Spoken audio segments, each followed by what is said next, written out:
sky turned black, the stars fell down. United we stand, but we're losing ground. One world beneath the iron fist. Voices silenced, they cease to resist. Echoes of hope in the darkening night. Fading whispers of a long-lost life. Rise up, hear the call to arms. In this storm of chaos, we'll find our charms. Together we'll fight through the ashes and dust. A phoenix reborn in our hearts' purest trust.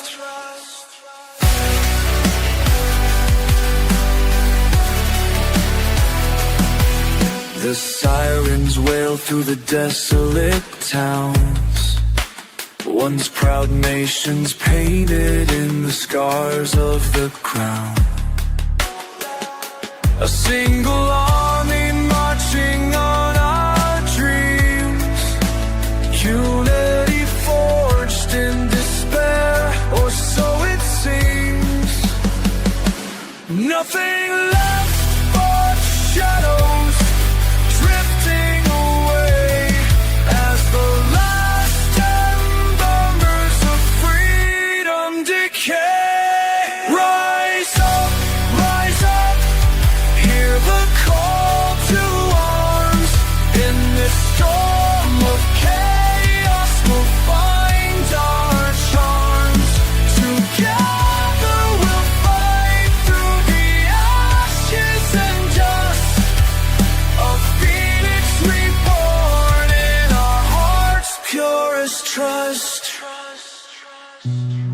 One global army, together we stand. In the fall of the world, we'll make our last stand.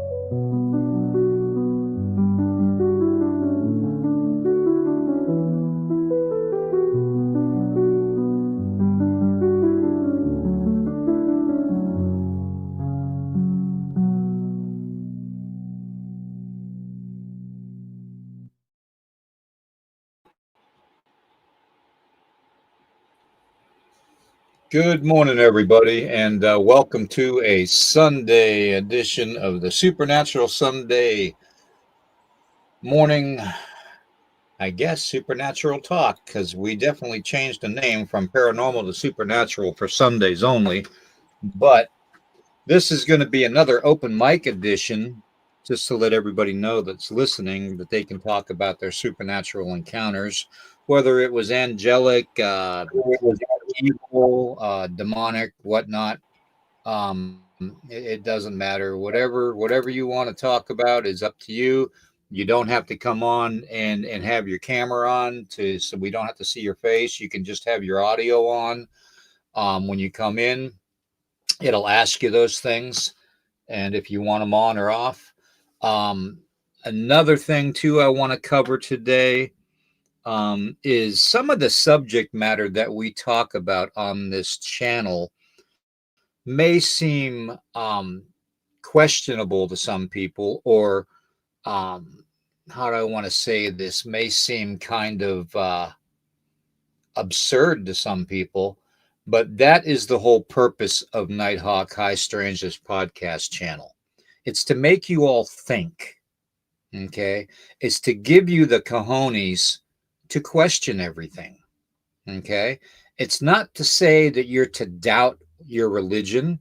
It's not to say you're to doubt your sexual orientation, God forbid, it's not to say to doubt that your person living next door to you is not human. Okay.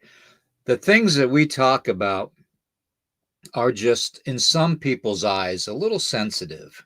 And for that, I apologize. But I will say this: we are fully open to the conversation in the chat, as I have got several great moderators in the chat, Roxanne and Urso and several others, and Eric, who watches the chat closely.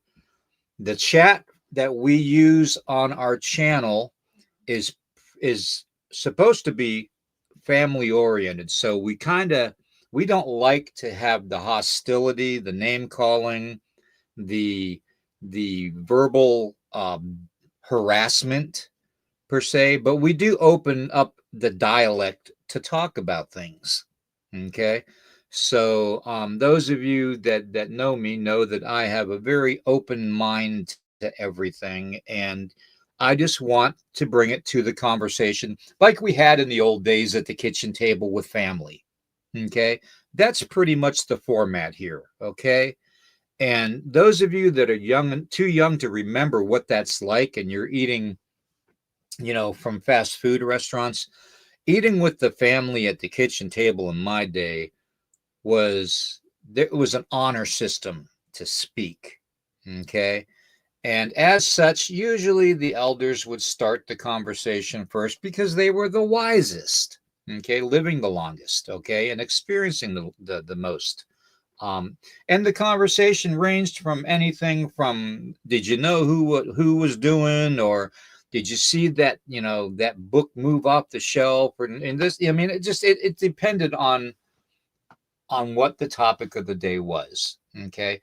I'm merely trying to bring that back with this podcast. Okay. So anybody that has it in their heads that they can come into the chat and be insulting to either myself or Eric or any of the people in the chat had better change the channel.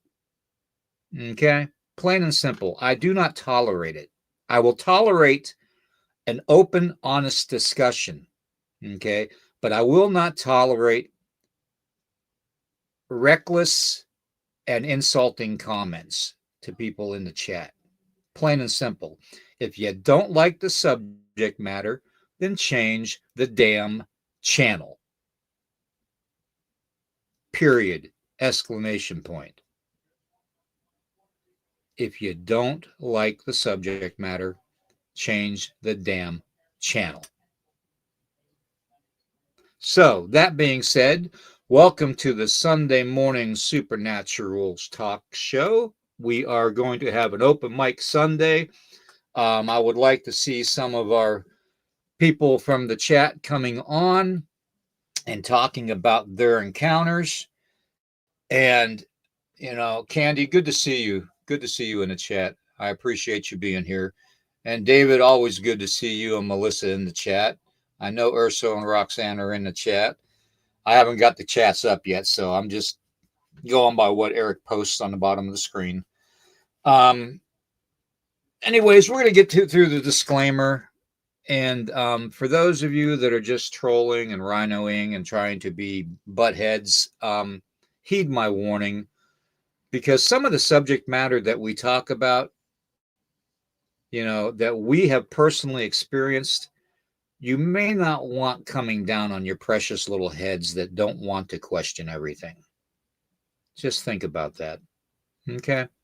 So, disclaimer is this channel may use some copyrighted material without specific authorization of the owner, but contends that it falls under the fair use, which is the Copyright Act of 1976.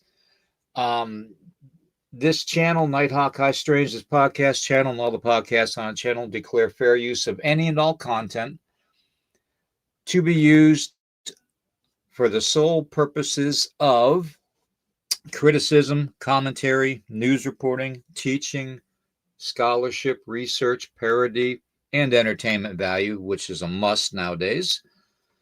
under Section 107 of the Copyright Act of 1976, otherwise known herein as the fair use. Okay, that being said, the intros, the outros, and my own opinions and my own pictures are my ownership. Okay, plain and simple. There should be no copyright strikes on it whatsoever.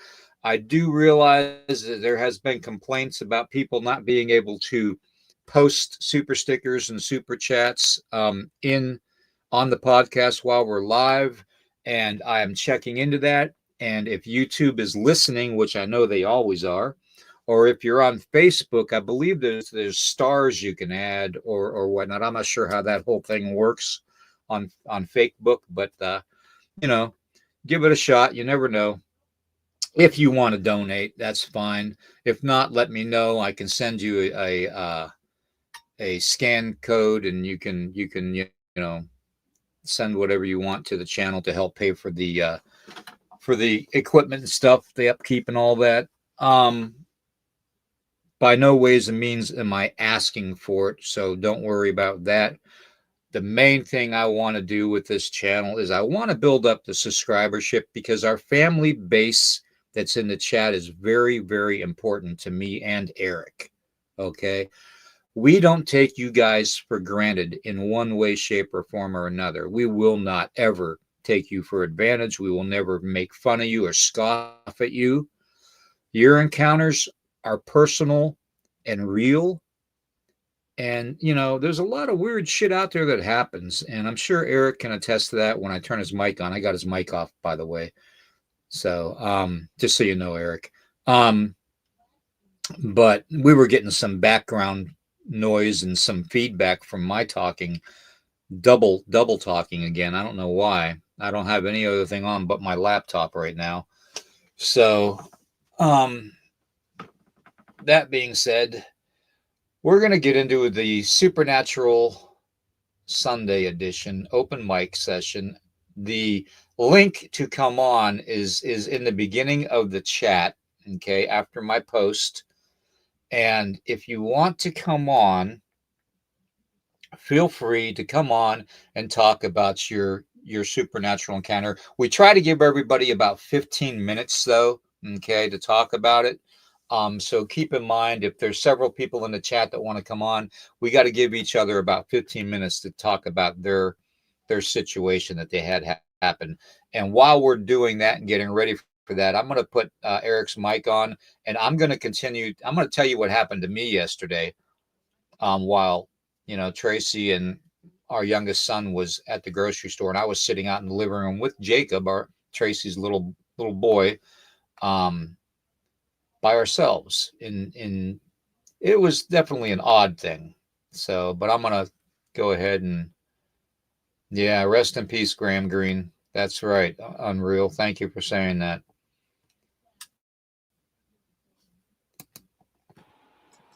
Okay, Eric, I got you on, brother. I'm sorry. The background noise was a little bit rough there for me, for my ears. So, yeah, I have no clue why it's doing that. It seems like it only does it on yours, so it's weird. Yeah, it's and that's not the only weird thing that happens electronic wise to equipment in my home. We had an incident. Jacob was asleep on the couch with, laying next to me. I was sitting up on the couch, and the TV wasn't on. Okay, it times off. Okay, there's like 2 or 3 times during the day, a 24-hour period, where the smart TV powers down. I don't know if it's because it gets overheated or whatnot, but it shuts off on its own, and it's usually around say 9 o'clock in the evening to midnight. It does that, and this is why it's odd. Okay, it was probably about 10 o'clock or so in the morning. And Jacob was on the couch with me. Nobody else was out in the living room. I had the remote sitting next to me, about a foot or so away from me on the steps that Jacob uses to get up on the couch, because he's a tiny boy, And anyways, make a long story short, I'm laying there and I'm like dozing in and off. You know how us old farts, when we set up in a chair or something, and we just, we get so relaxed we kind of doze off halfway. You can hear things happening, but you don't, you're not really moving around. And anyways, all of a sudden the TV shuts off. Okay, black screen, and about 2 minutes go by, and I start hearing voices talking, and all of a sudden I'm completely awake now, and I hear this conversation between two ghost hunters, talking about something, and the History Channel, and it played and played and played, and I'm like, what the hell is going on? The TV was off. There's no other TVs in that immediate area within, say, 60, 75 feet that's in that actual room where audio can be heard. You know, that's the only TV that we use in the whole house. So this audio is playing, and it's a ghost hunting thing, and they were talking about this this this ghost trying to communicate to them, and how they were doing EVPs and stuff like that. And I'm sitting there, and I'm like, what the hell? And I can see things and hear things supernaturally all the time. That's just from what I've been through. So I'm listening, and I'm thinking to myself, what in the hell is going on? Either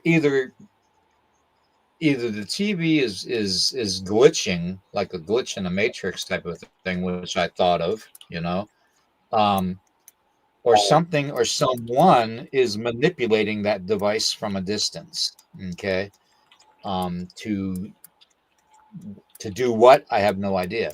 But anyways, after probably about 3 or 4 minutes of listening to the conversation, I picked up the remote, and I hit the off button, the power off button on the remote, and it stopped. And I'm thinking to myself, yeah, well, if this was actually the device itself, first off, the audio section of the device would need to be powered up in order to operate. Okay. There's no other devices connected to this TV in any way, shape, or form. No DVD player, no old VHS players, nothing. No Bluetooth is connected to it or anything. Okay.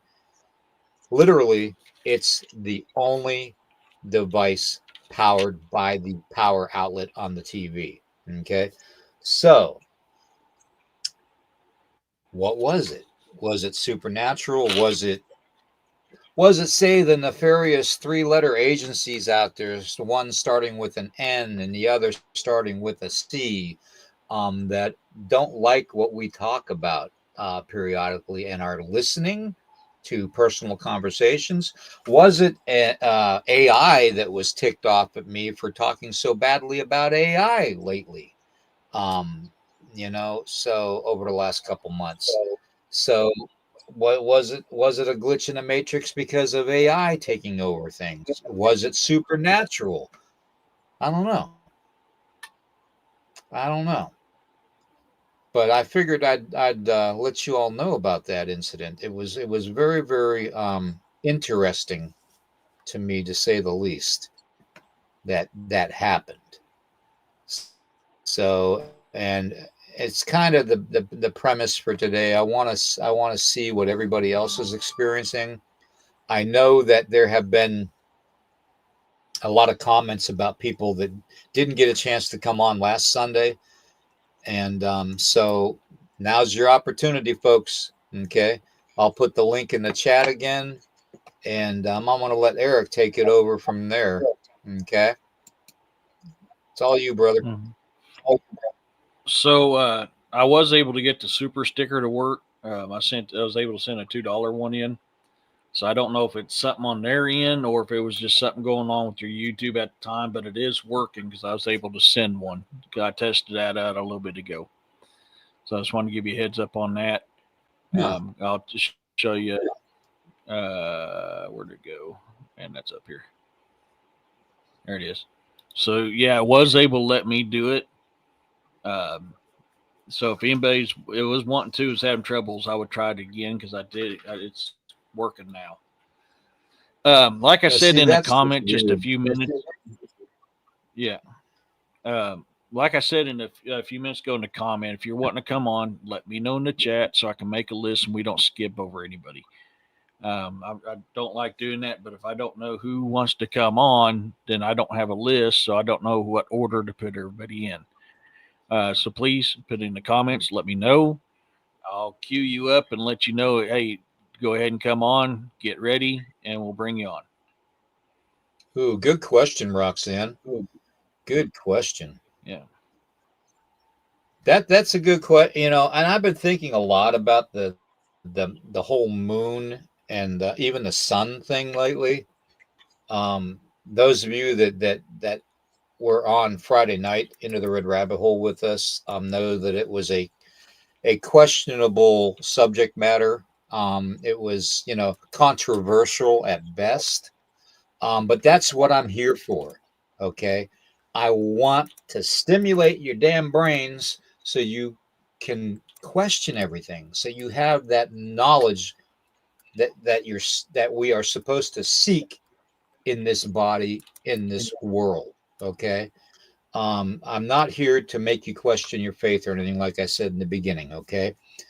The the moon plays a big role in a lot of supernatural ceremonies. Okay. I'm not going to say that, it's strictly satanic or it's strictly pagan or it's strictly this, that, and the other thing, Wiccan and all that. We all know that the moon plays a big role in producing energies for ceremonies, whether it's Native American ceremony or not. Okay.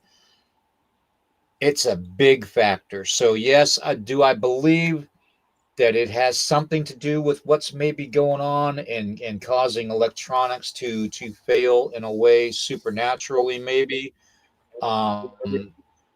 It could be. It very well could be. Could it affect the human psyche or makeup of our emotional states? Yes, it's actually been proven through crime watching and stuff that whenever there's a full moon on a hot evening, crime rates spike. Okay. So is it a way to bring out that aggressive nature within humanity as a whole? Yes, it's been proven. So, but can it affect us individually is the question. And I do believe it can to a point. Um, but there, you got to remember too, though, the moon wasn't documented as actually being there since the inception of humanity. Okay. It hasn't been documented that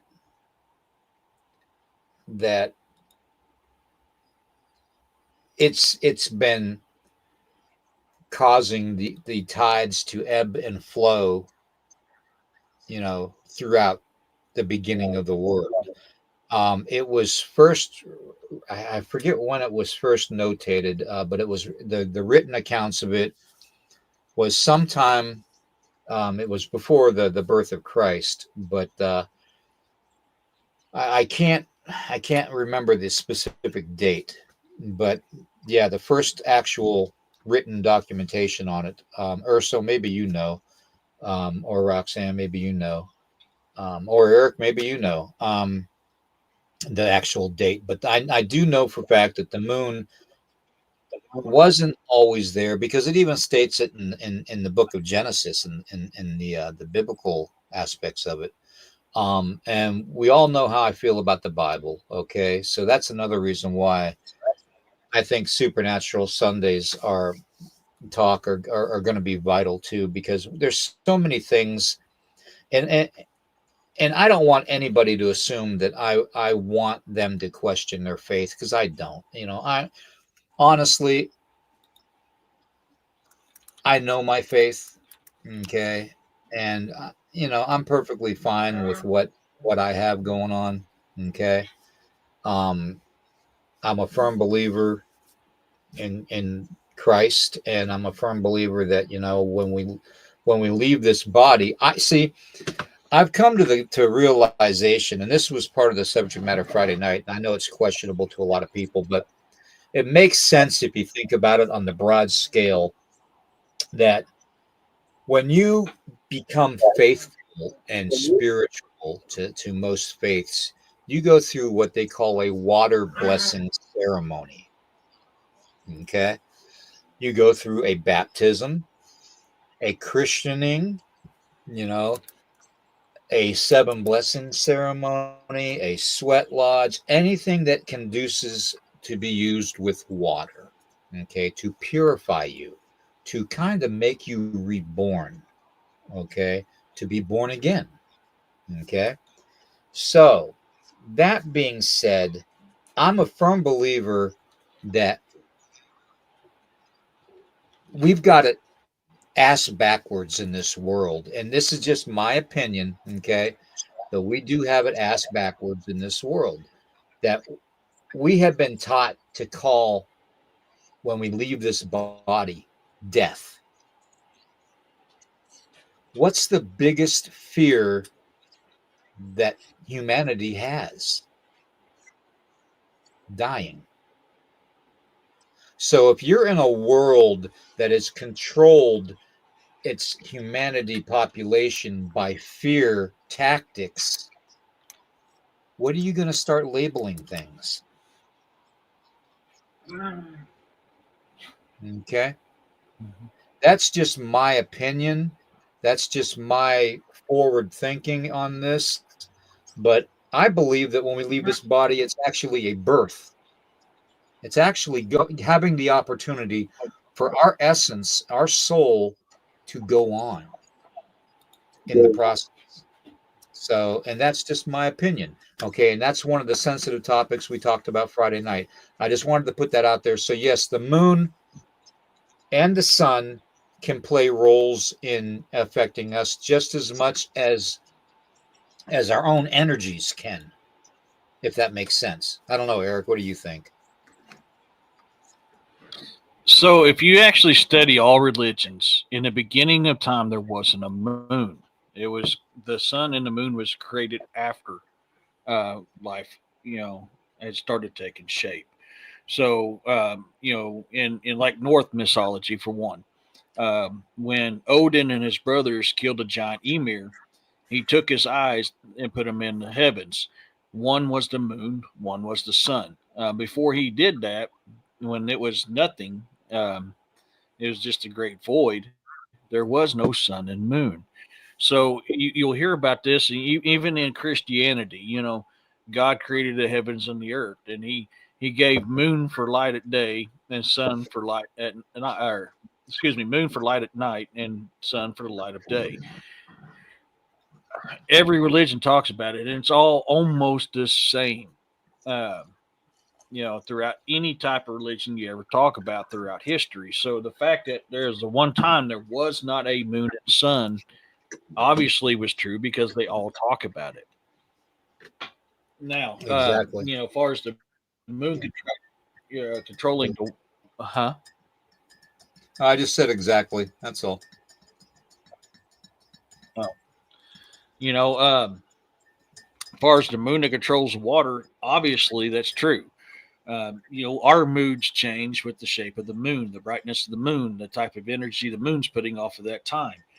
Certain moon phases, certain moon colors mean certain things. What we got coming up is a hunter's moon. That was a way of knowing that hunting was going to be good. You have a harvest moon. You have usually if it was like really dark red because a lot of blood was spilled. The list goes on and on and on of the blue moon. All this stuff that it's out there, they all affect us in one way or another or have a reason behind it. And all of them have a saying for its phase or its color at the time, which serves a purpose. And You that watch. purpose is You exactly what they you call it. you watch what's going to happen here in the near future, Eric, with AI. They're actually going to incorporate a rainbow moon. I guarantee it. I guarantee Oh, it. yeah. And it's Actually, a certain individual was wanting to put reflectors on the moon to be able to change colors of it. Oh, Certain geez. little Hey. we'll just say BG. Oh, Jesus criminy. Let's just make it one of them old, those old disco balls that you used to see in the 70s? Let's just go ahead and make the moon that. Let's just put mirrors all the way around it. Well, no, don't do that, because mirrors are portals, by the way, which is another subject we're going to get into today, too. But We yeah, can all do. yeah, it's crazy to think with what some of these people, and I question that some of these so-called elitists are people.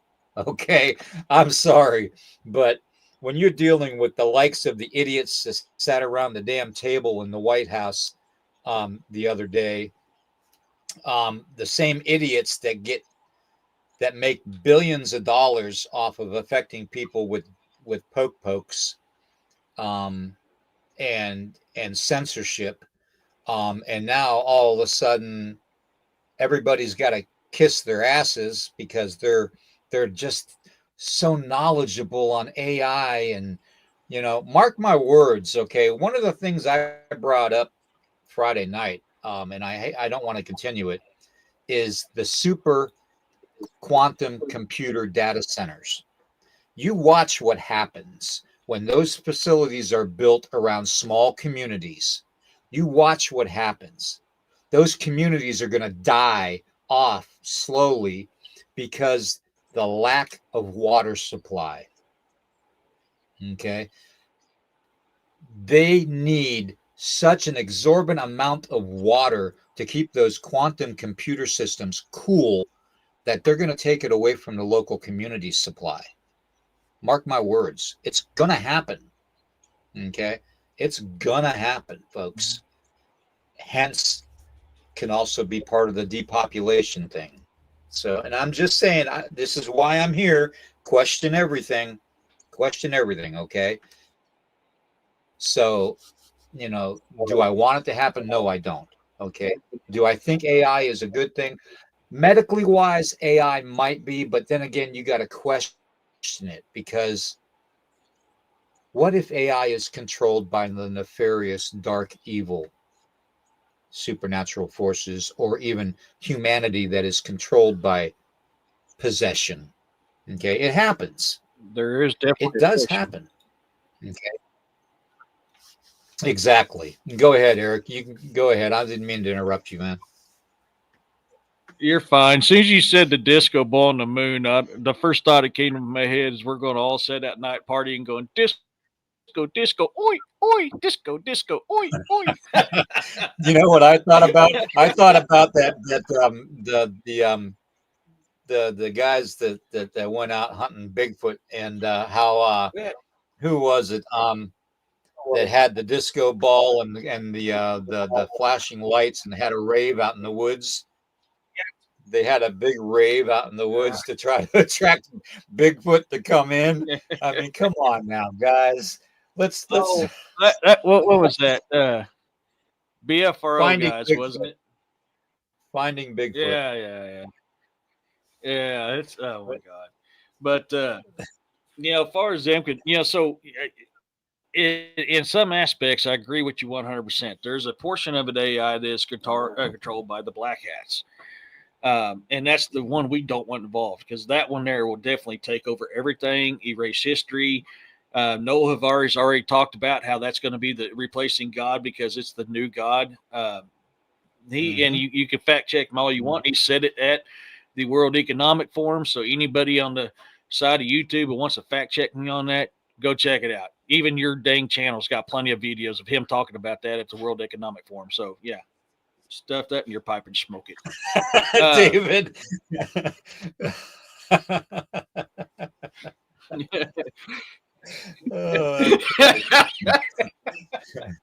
Oh God. Do you miss your big old afros and your parachute pants and dancing disco down the streets, David? Our bell bottoms.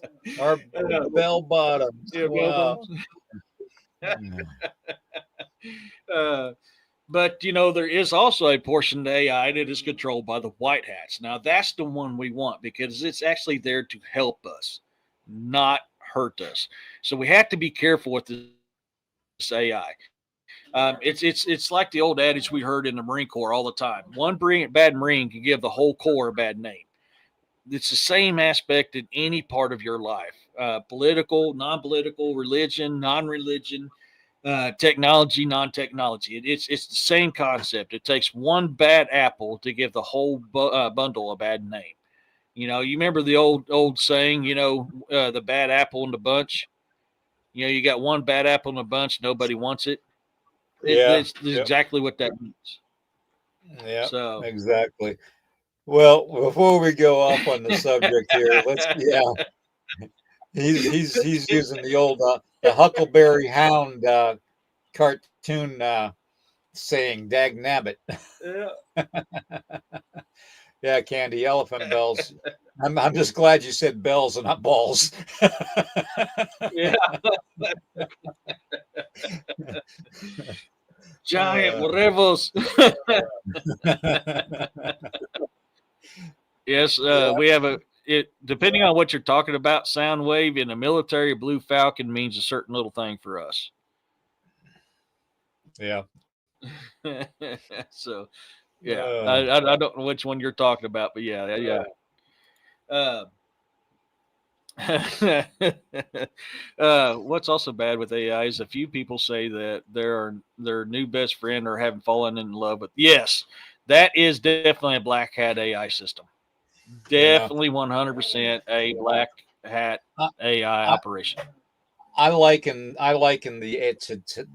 the black part of AI, the dark part of AI, as to being possessed by the Nephilim spirit.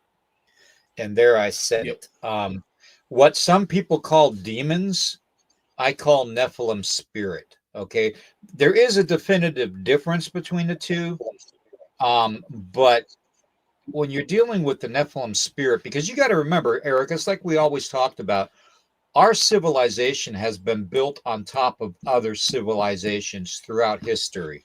Okay, you have buildings that were here long before we had the knowledge and the know-how to form concrete blocks that weigh 2 tons with perfect edges.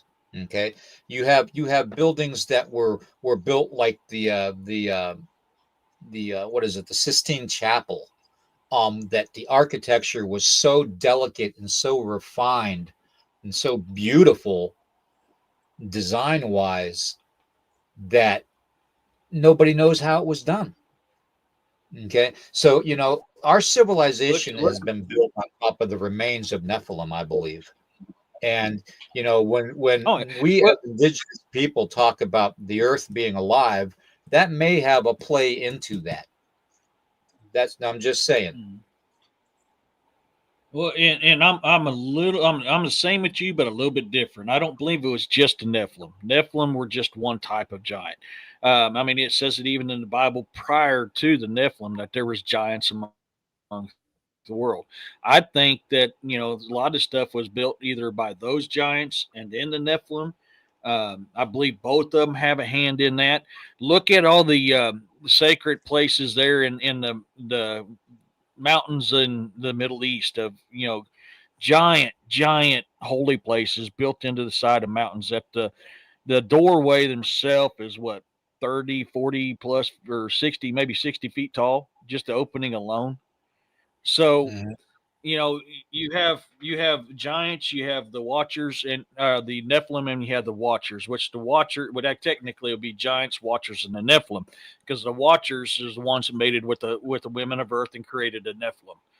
um, they all have a part in this. And so now, I mean, in some aspects, like everything else, there was mostly a lot of them were bad. And that's why, in every religion in the world that talks about, a god or gods flooding the earth to get rid of the giants and the Nephilim. Okay. Not all of them were bad, though. But every single religion in earth, even Christianity, folks, as much as you don't want to hear it, even Christianity, it states that some of them survived. Some will tell you they went in caves. Some of them, they went to the highest tops of the mountains, but some did still survive. Every religion, and like I said, sorry, Christianity, I'm going to piss some of you guys off on that one, but it's true. Christianity even said the same thing. But we're here to talk about this stuff, Eric. So some people are going to get pissed off and get defensive, okay, on some of the subject matter we talk about. But we have to understand that we're just talking about this. We're bringing this conversation to the table, and we're all sitting around this massive kitchen table right now talking about stuff that needs to be discussed, because when are you going to have the opportunity to go back and discuss things with your parents or a tribal elder or an elder person that you respected?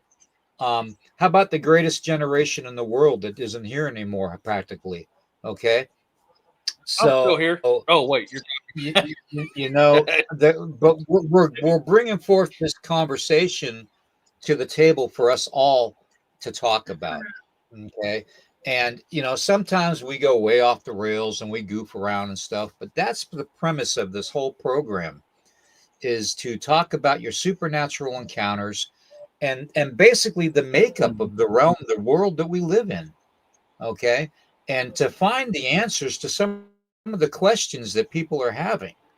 And, if we can't talk together as one big family, no matter what your religion is, no matter what your skin color is, no matter what your sexual orientation is, it doesn't freaking matter to me. Okay. I'm not God. I don't judge you. I'm not in a position to even want to judge people. Okay. What I want is to merely bring it to the table to discuss it. Okay. So let's talk about it. Okay. Let's bring it forth. Wolf, it's good to see you in the chat. Marcy, it's good to see you in the chat too. Thank you for being here. So let's just talk about it. I've put the link in the chat a couple times already for people to come on and talk about their supernatural encounters. Eric, I don't know if you have any takers yet. I really want to get this going, because I know there's things that happen in everybody's lives, like happened to me and Jacob yesterday in the living room of our own home, and that I talked about in the beginning. So, you all got to be experiencing some pretty weird stuff. Okay. And let's just bring it to the table. Let's discuss it and figure out what's going on. Okay. Like I said, you don't have to put the camera on. And Carl, if you're listening, I know darn well you got things to talk about. Marcy, you too. I know you got things to talk about. Michelle, good to see you. Bounty, I know you got supernatural things happening in your life every day. Can't fool me, kiddo. Okay. So I know you got things happening. So anybody that wants to come on, just let Eric know in the chat, and we'll hook up a list and bring you on for about 15 minutes or so to talk about it. Okay. Let's open it up for discussion, plain and simple. Okay. Yeah. So I wanted to kind of hit on something while we're waiting on people to let me know they want to come in. I was talking about the moon a little bit ago and how it affects the water. And yes, everything has water. We're mostly water. We're affected as well. So yes, the water, the moon affects the oceans, the lakes, and the rivers. It pulls it. I mean, it's proven. It pulls it. It's got a gravitational pull, and the waters are affected by the moon and its location and its strength and its intensity. I don't think it's just gravitational when it comes to that. I think that is a part of it. Absolutely, that is a part of it. I do not think it's all of it, because I personally believe the moon has some type of power to it as well. Otherwise, it wouldn't affect the people the way it does. So, in some aspects, I agree with science on it. Put all questions in all caps, okay? That way it's easier for Eric and I to see them. Okay, if you would please use all caps for any questions that you want to have discussed or answered. It makes it easier for us. That's all. I see somebody had a question, but they posted it and I can't find it. I think it was Michelle. I'm not sure. Yeah, she was asking if I seen it, which I hadn't put up. Yeah, Marcy, it's my two little, you know, dog men having fun because they obviously think, hey, we got to play at Daddy's feet while he's live. Yeah. Oh, okay. Who I was found it? it.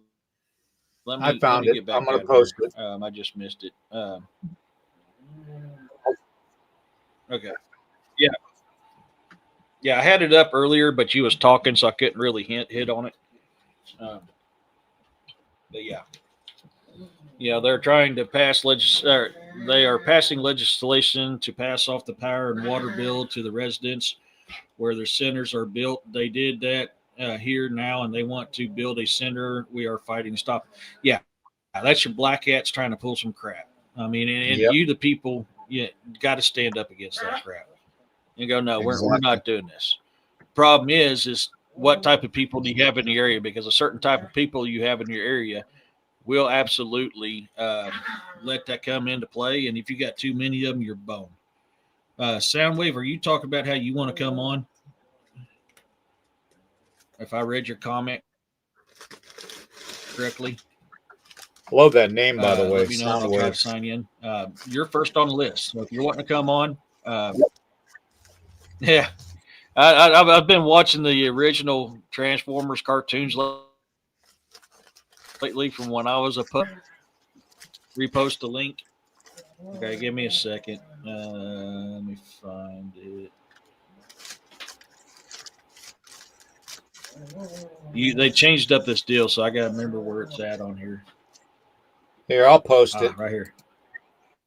I got okay. I got it.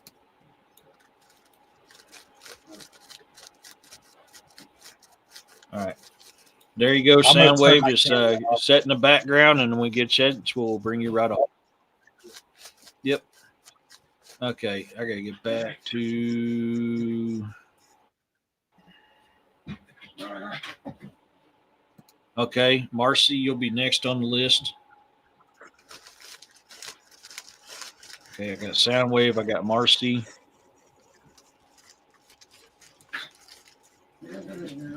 No, you wasn't hearing things, Marcy. It's my two little freaking dog men sitting there. Well, there it goes. Yeah, literally under my feet, going at it because they are what they are. Yeah, I will take all the water. Just able to be. Yeah, and I think that's a part of BG's plan. I really think that's why I say that's a BG thing. Um, so yeah. They also passed that AIAG, etc. laws can't be changed for 10 years. They can pass that, but you, the people, if you don't like it, can get it fixed because it's the people that have the power. This is what people forget. We're so brainwashed into thinking that, we don't have the power, that they have the power all the time. It's wrong. It's not the politicians that have the power. It's the people who have the power. So if the politician does something you don't like, you can get a petition, get it signed, and get it revoked. All right, Yep. Soundwave, I'm going to bring you in here in just a second. Let me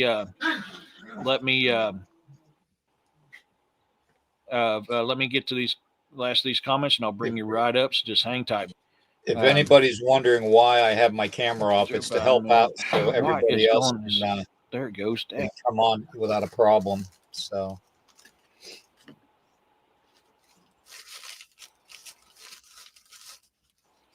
Okay. Why is my? Hold on, guys. I'm sorry. I'm having issues with this. Reds. Okay. Who's red? They're in the back. I don't have them on my.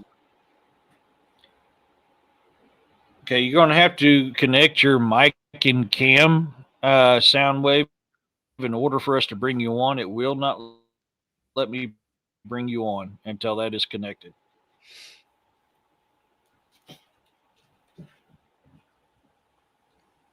In the comment, who's red?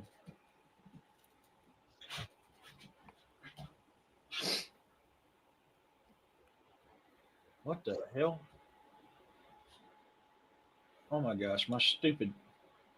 You did that to me last night too. What the?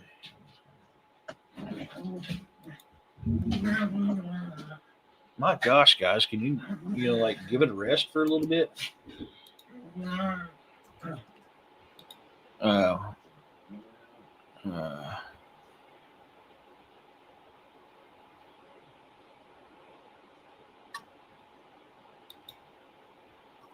okay, Soundwave, I still can't bring you up because you're not connected.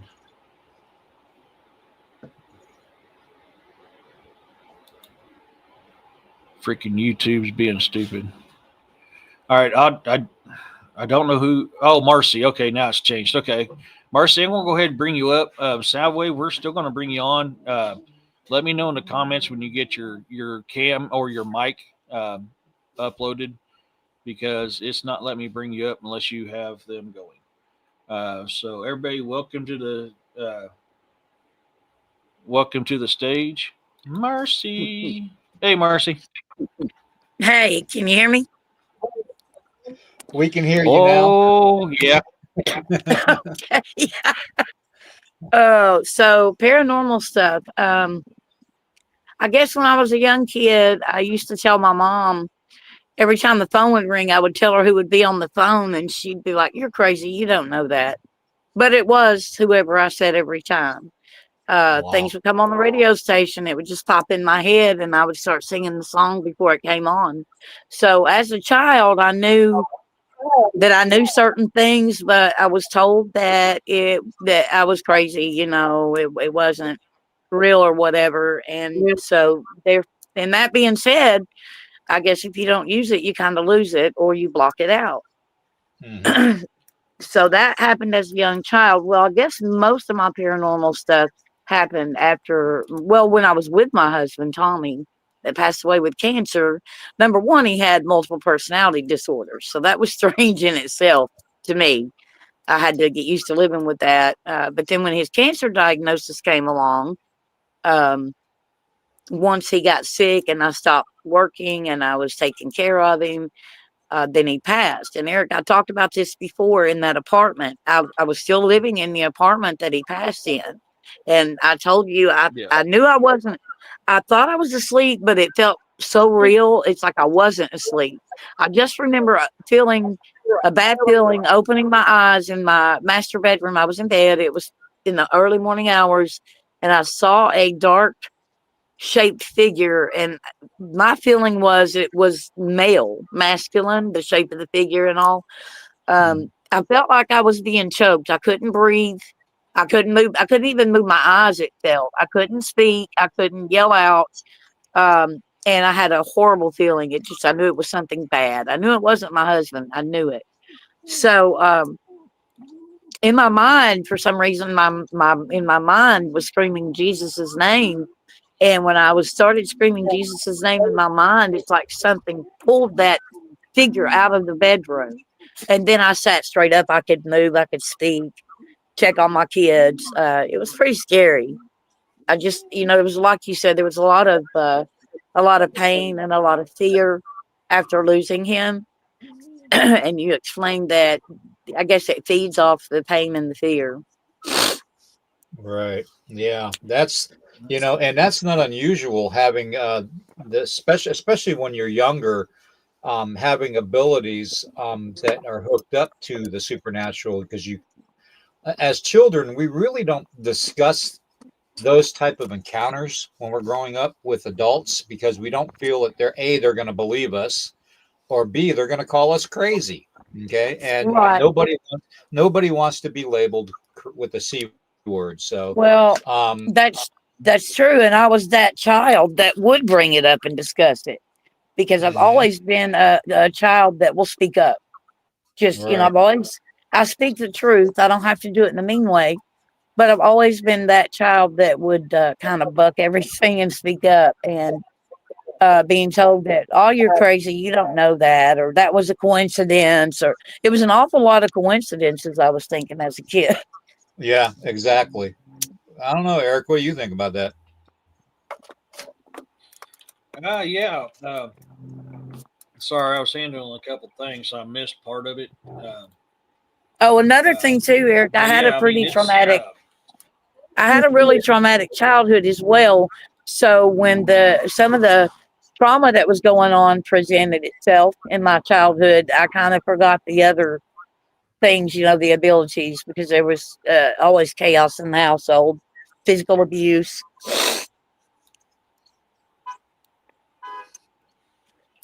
Yeah. Sorry, I'm replying to Soundwave real quick. That's okay. I can say too, after my husband died in that apartment, I didn't feel that some of the things were negative, but I was young, and I did bring another guy, started dating another guy, and he was staying in the apartment off and on with me. Now, we were actually going to church with his aunt and uncle. We were going to a revival, and he mentioned, because I still had my husband loved his Levi jeans back in the day and his brown Sebagos. So the guy mentioned wearing my husband's Levi's to to the revival. And when he said that, the lights in the apartment went real bright, real dim, and then back to normal. I said, nope, don't think you'll be wearing his Levi's. That happened. If I remember right, Marcy, you're the one that had that ghost that walked up your driveway. Something about a van, if memory serves me correctly. No, that wasn't me. Okay, I'm trying to remember. I've got so many of them. It's in my head. I can't remember what's tied to who at the moment.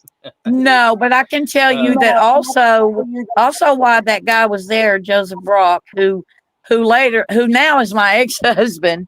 Joseph was in the living room, and I had my husband's television on my side of the bed. I slept on the side of the bed that was his. I was cleaning my bedroom.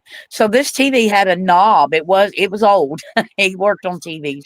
This TV had a knob, and it came on. It just came on. I'm like, I went in there and told him, the TV just came on in the bedroom. He's like, push it out there on that balcony. I'm like, no, I'm not going to do that. That was my husband's TV. So that was kind of strange. And then he had a feeding tube, and he had a pump machine that would make a beeping sound when you turned it on, that would run his nutrition in. And all of a sudden I hear beep and the pump comes on. So it was pretty freaky. A lot of paranormal stuff right after his death was happening in that apartment. Eventually the sadness took over and I left the apartment. Yeah. So I can tell you from both personal experiences and many encounters that I've been a part of investigating, or even that I've heard, have had the exact same experiences. I personally have had them exact same experiences right after my mom passed away. From voices to stuff moving without even hearing it 10 feet away from me. In a split second, things are moved and changed around, and you didn't even hear it move or change around. So this is not uncommon. Which paranormal is extremely well known for doing that. Now, why do they do that? I don't know. I personally think they're trying to get your attention because maybe you can't hear them, because it takes a lot of energy for them to speak. That's why we have so much equipment. Not only do I have an EVP app, but I also have a digital 360, because sometimes it takes a lot of strength to even talk on the EVP app. But a digital 360 can pick up a lot more stuff than what a EVP app can, or an EVP machine. So depending on the level of their energy, could be trying to get a hold of you in one way or another. So by that, by your lights brightening up and dimming, I think you're probably spot on. Go, no, that's mine. Don't put another man in my stuff. That's mine. You know what I'm saying? Yes, I think so, Eric. I agree with you. And like I was saying, the things that were happening, not with when I had the sleep paralysis, that my chest felt very heavy, very negative. But with the pump coming on and the television, my intuitive gut told me he's trying to get a hold of me or tell me something. That's him, because it's his TV, it's his pump. Those things had been his. They were pertaining only to him, mostly. Yep, I know what you're talking about with those sounds too, because I had the feeding tube, and I had all the types of pumps that you're talking about with the beeping and the stuff. So those what we don't understand. Okay, being a third time cancer patient right now, one thing people don't understand.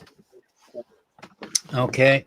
Well, first off, I shouldn't even be here. Okay. Most of these cancers nowadays, you can call it a parasitic, attack on the system, the supernatural system, the energies of people, which is true to a point. Okay. But the actual connection that we as human beings make with stuff that is either put within our bodies or attached to our bodies to keep us going or to keep us alive, it almost makes a supernatural connection to where that memory lives within our soul, within our spirit. And it's always like I said, that when the soul can go to heaven or the soul can go to hell, whichever direction you believe in, whatever you believe in is fine with me. But when you're dealing with your spirit, with my people's belief, the soul and the spirit were separate. Okay. The spirit is what people see and interact with in residual hauntings. That tape recorder playing over and over and over again. That's like a muscle memory. Okay. But the spirit actually can absorb all those energies from all those devices connected to us to make those sounds so the living can hear it. Okay. It's like a way to, you remember being in I don't know if anybody ever had driver's ed back in the day. They used to have them in high school all the time around the country. Nowadays I don't even think they do it anymore.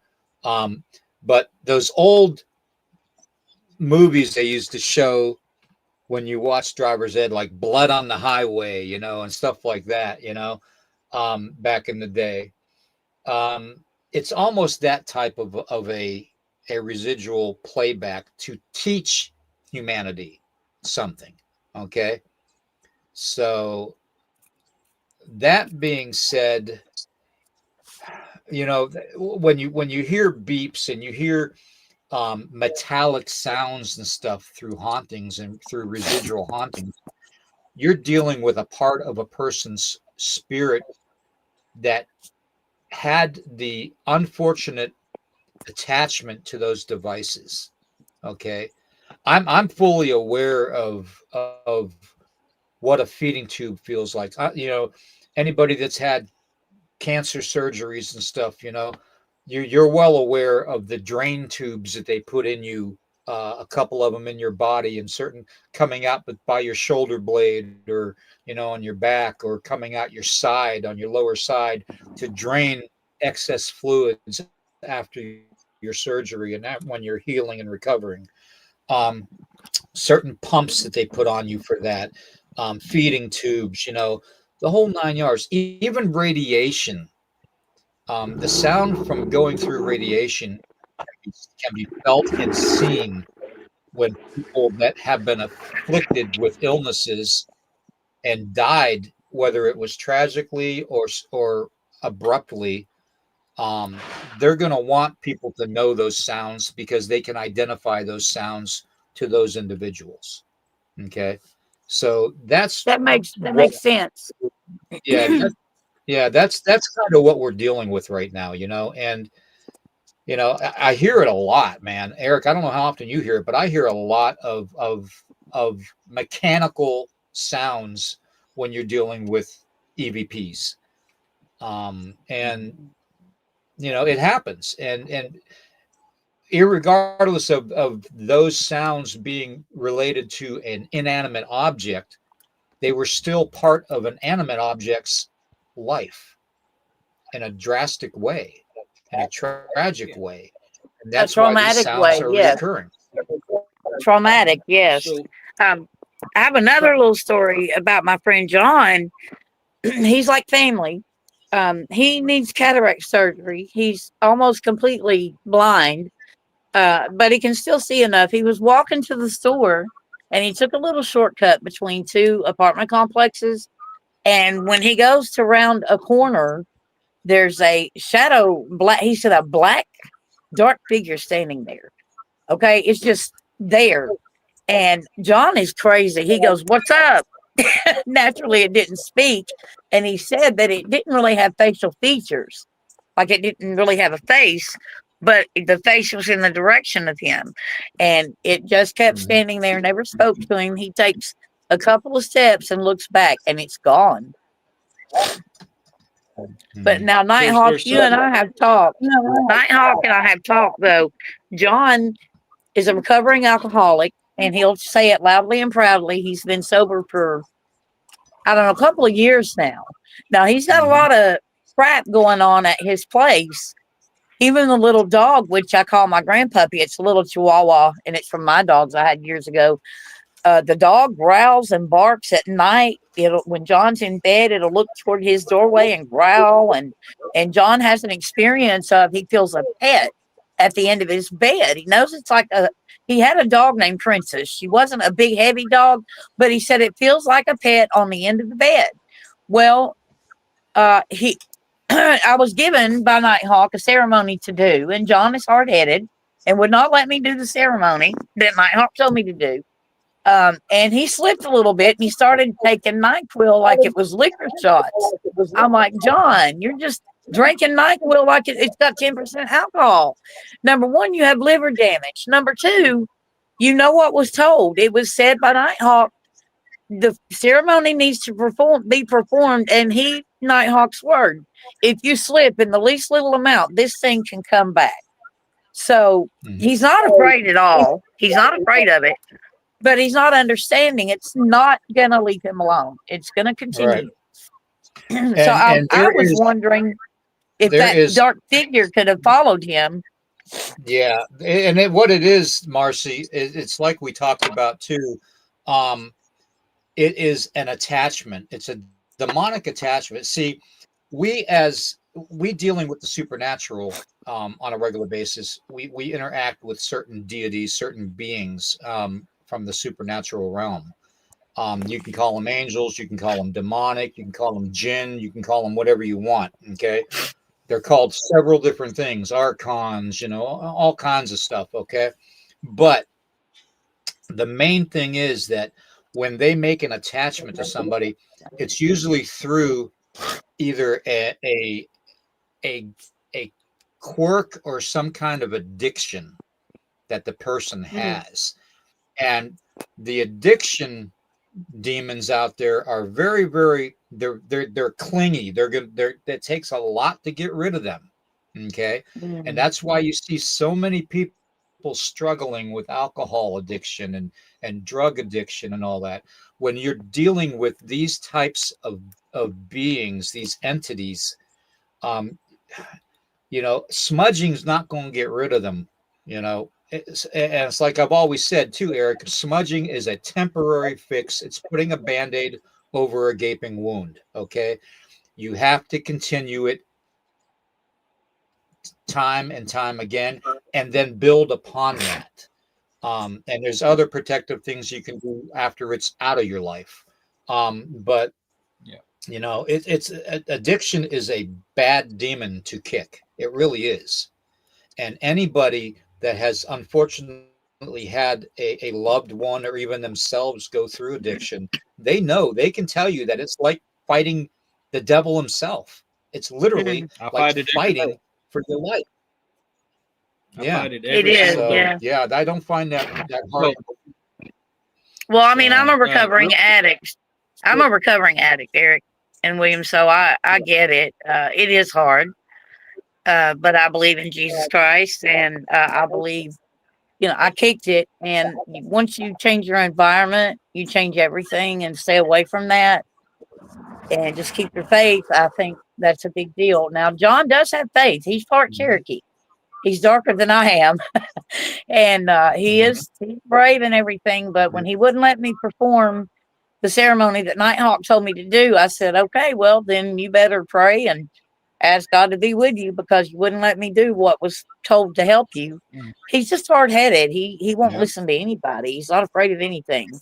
He's lived in haunted places as well. If he's got Cherokee blood in him, if he's got Cherokee does. blood in him, he needs to realize that that blood is going to work for him, not against him. Yes. Whether his Yes, I belief try in to tell him that. Christianity or He, not. Well, yeah, he's very stubborn, and I try to tell him that, you know, you've got Cherokee in you, and you're more in tune with your Cherokee part of your bloodline, like I am, and always have been since a child. Why are you so hard headed? So, you know, Yeah. you can't make them. Real quick, we have Soundwave in the back working. He's next up, so I want to get him Yay. up. So a couple closing things real quick, Marcy. For one, people seem to Yay. forget very much that paranormal are still humans. They're not in physical form, but they're still humans. So there's memories, Okay, yeah. there's stuff with that. A lot of one of the leading theories is that, you know, if you're freshly deceased, that your memory is not as good as it used to be. So that beeping could be extremely attached to it because that's the only thing it remembers at the time. So that is exactly a Oh, possibility. And then okay. there's different types of demons. People don't realize the fallen who are demons.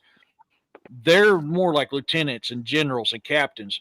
Then there's the lesser type, and that's the soldiers, the foot soldiers, the one goes out and do stuff, and so they affect people as well. But I want to Mhm. thank you so much for sharing today, Marcy. I want to get Soundwave on. yes, Marcy. Not a Thank you. problem. Thank you for having Thank me you. in. Bye bye. All right, everybody, just welcome Awesome. Soundwave to the stage. Soundwave to the stage. Hey, Soundwave, how's it going? Soundwave has got a trail camera in his Bigfoot location, which I believe is a Ah. female that put it out there for cats. So I'm sorry, I have missed that. Or something. Cats.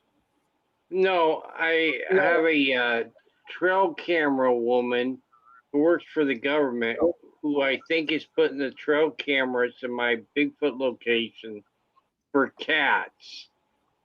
So I have to hide my face. I don't know where this is going. I do not want the government involved in what I know. Yeah, no worries. We get that. So I'm sorry, I'm trying to catch your stuff and get caught up on the chat. I'm a little bit behind on the chat now, trying to get things set up.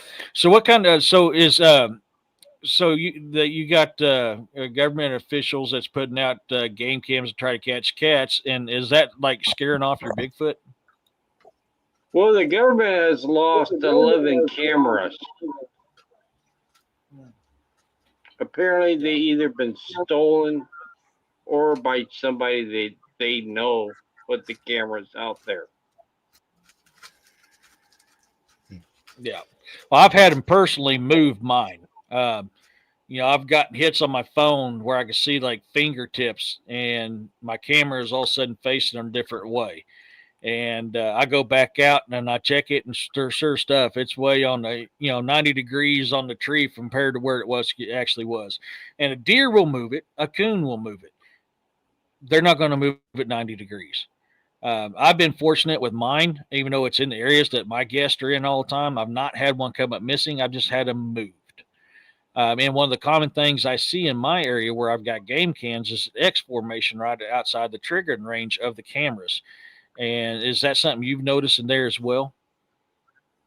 I have had them take cameras that are attached to trees, break the trees, and throw those trees in the canal with the cameras still attached to them. Oh, wow. So, yeah, they really don't like them here. Yeah. Well, I that was all trying to goes remember. back to also, Eric. That goes back to the fact that they can see infrared, and I can almost say that they sense where these electronic devices are placed. Not even just visually, but just physically sensing them. Whether they're EMF sensitive beings or not.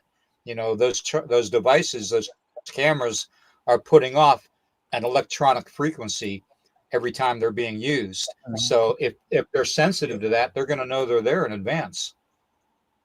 Well, I think they can hear the click just as much as they can see the IR light. That's just personally. I really think they can hear because I've seen deer on my game cams react to the click of the camera. So if a deer can hear it, I'm a firm believer that these cryptids can too. Yeah. They completely know that these cameras are there, and they completely evacuate the area where a camera gets set up. It's like they know the cameras are there. Mm-hmm. Yep, definitely. Yeah, see, Is like it? where I hunt is where my guest hunt as well. So I have cameras up in my hunting area because I keep track of my deer, how they're looking, how healthy they're looking, how many I got coming in there, how many newborn I got this year, what the deer, the growth of the deer. I don't have them up just for hunting. I got them up because I'm studying my wildlife as well.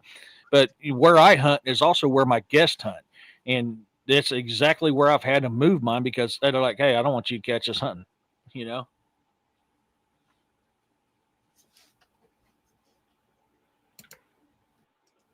Oh, I remember. I'm a little confused with you. I got 2 Bigfoots in my area. I have Mhm. a couple. I have another clan 11 miles down the road.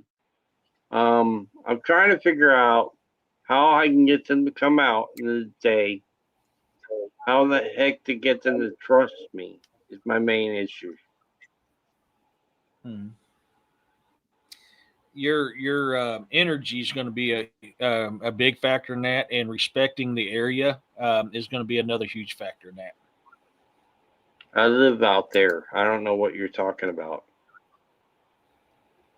So, what they can pick up on your energies, okay? I've had very good reactions with mine, um, but I'm very respectful of the woods. Of everything that lives in the woods. I take care of my woods. But your energies, it's like me and Williams talked about several times. When you go hunting, you don't think in your head, "Hey, I'm going to shoot a big buck," because animals can pick up. Your thoughts soar through the air like arrows on an open field, and they can pick up on it. Bigfoot and other things can pick up on that as well. So you always want something. You want positive energy, positive reaction, and respected woods, and that seems to be a real good way. I'm not going to tell you for sure that's how it does it. It works for me. Um, is one of the ways to have that happen. Agree. I agree with that 100%.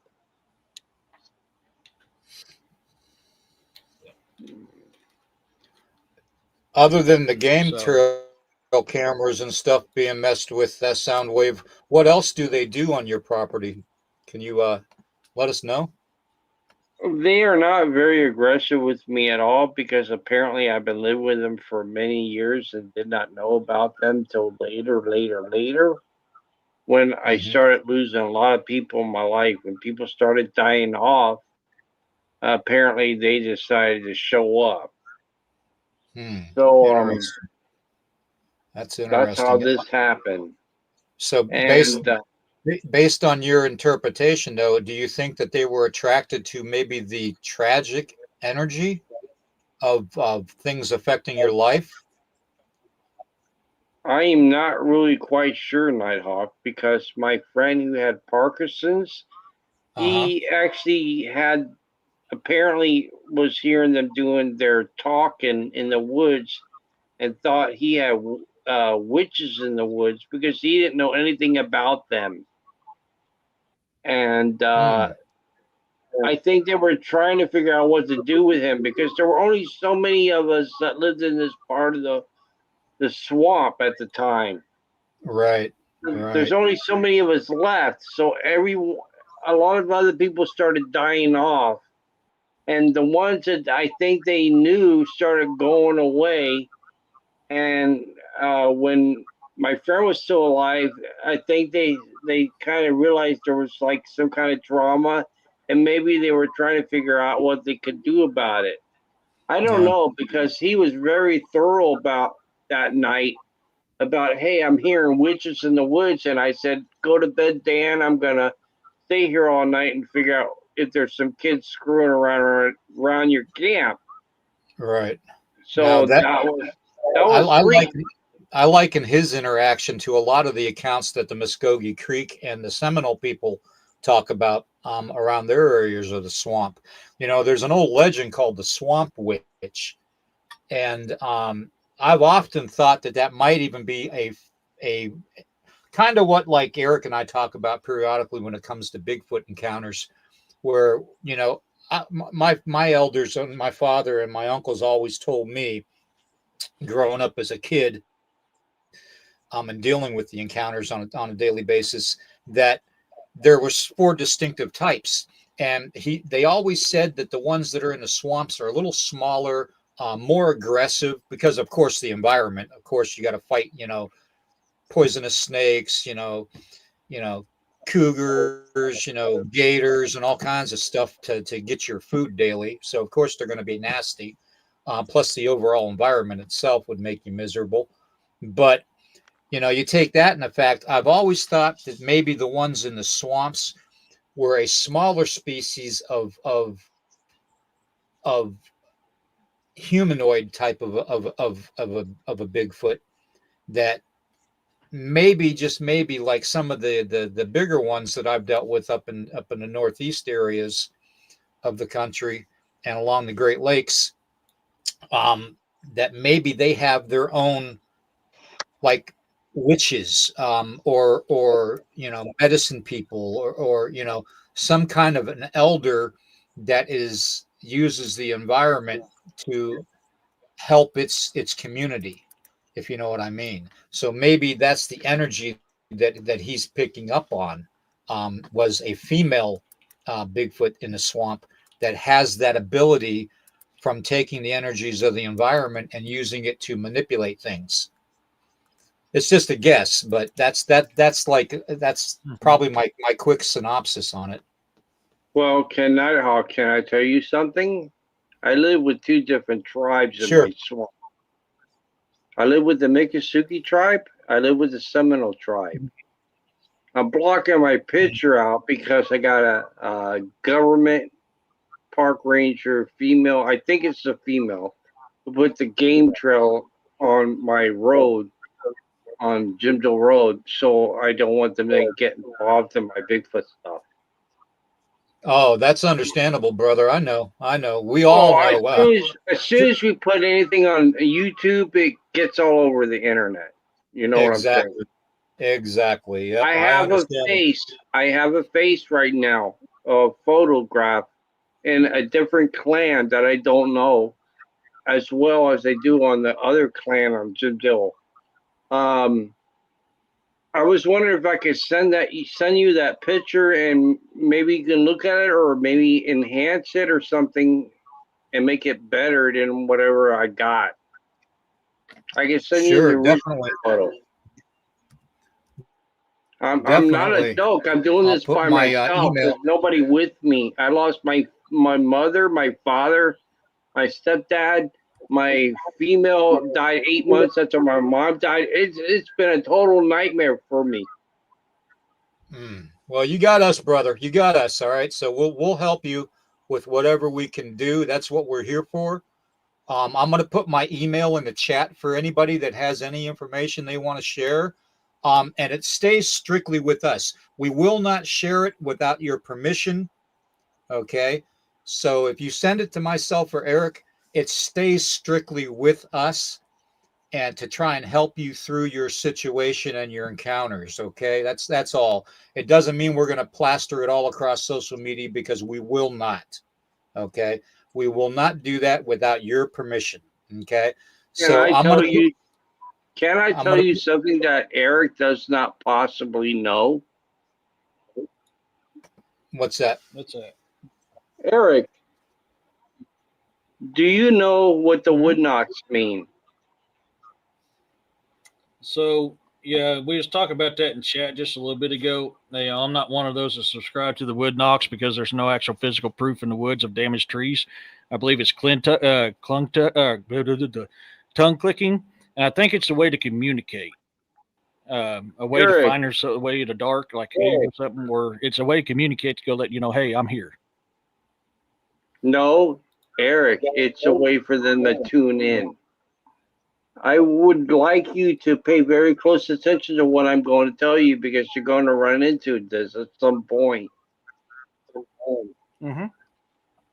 One wood knock is their location knock. They do this in my area at 1 a.m. in the morning or 2 a.m. in the morning.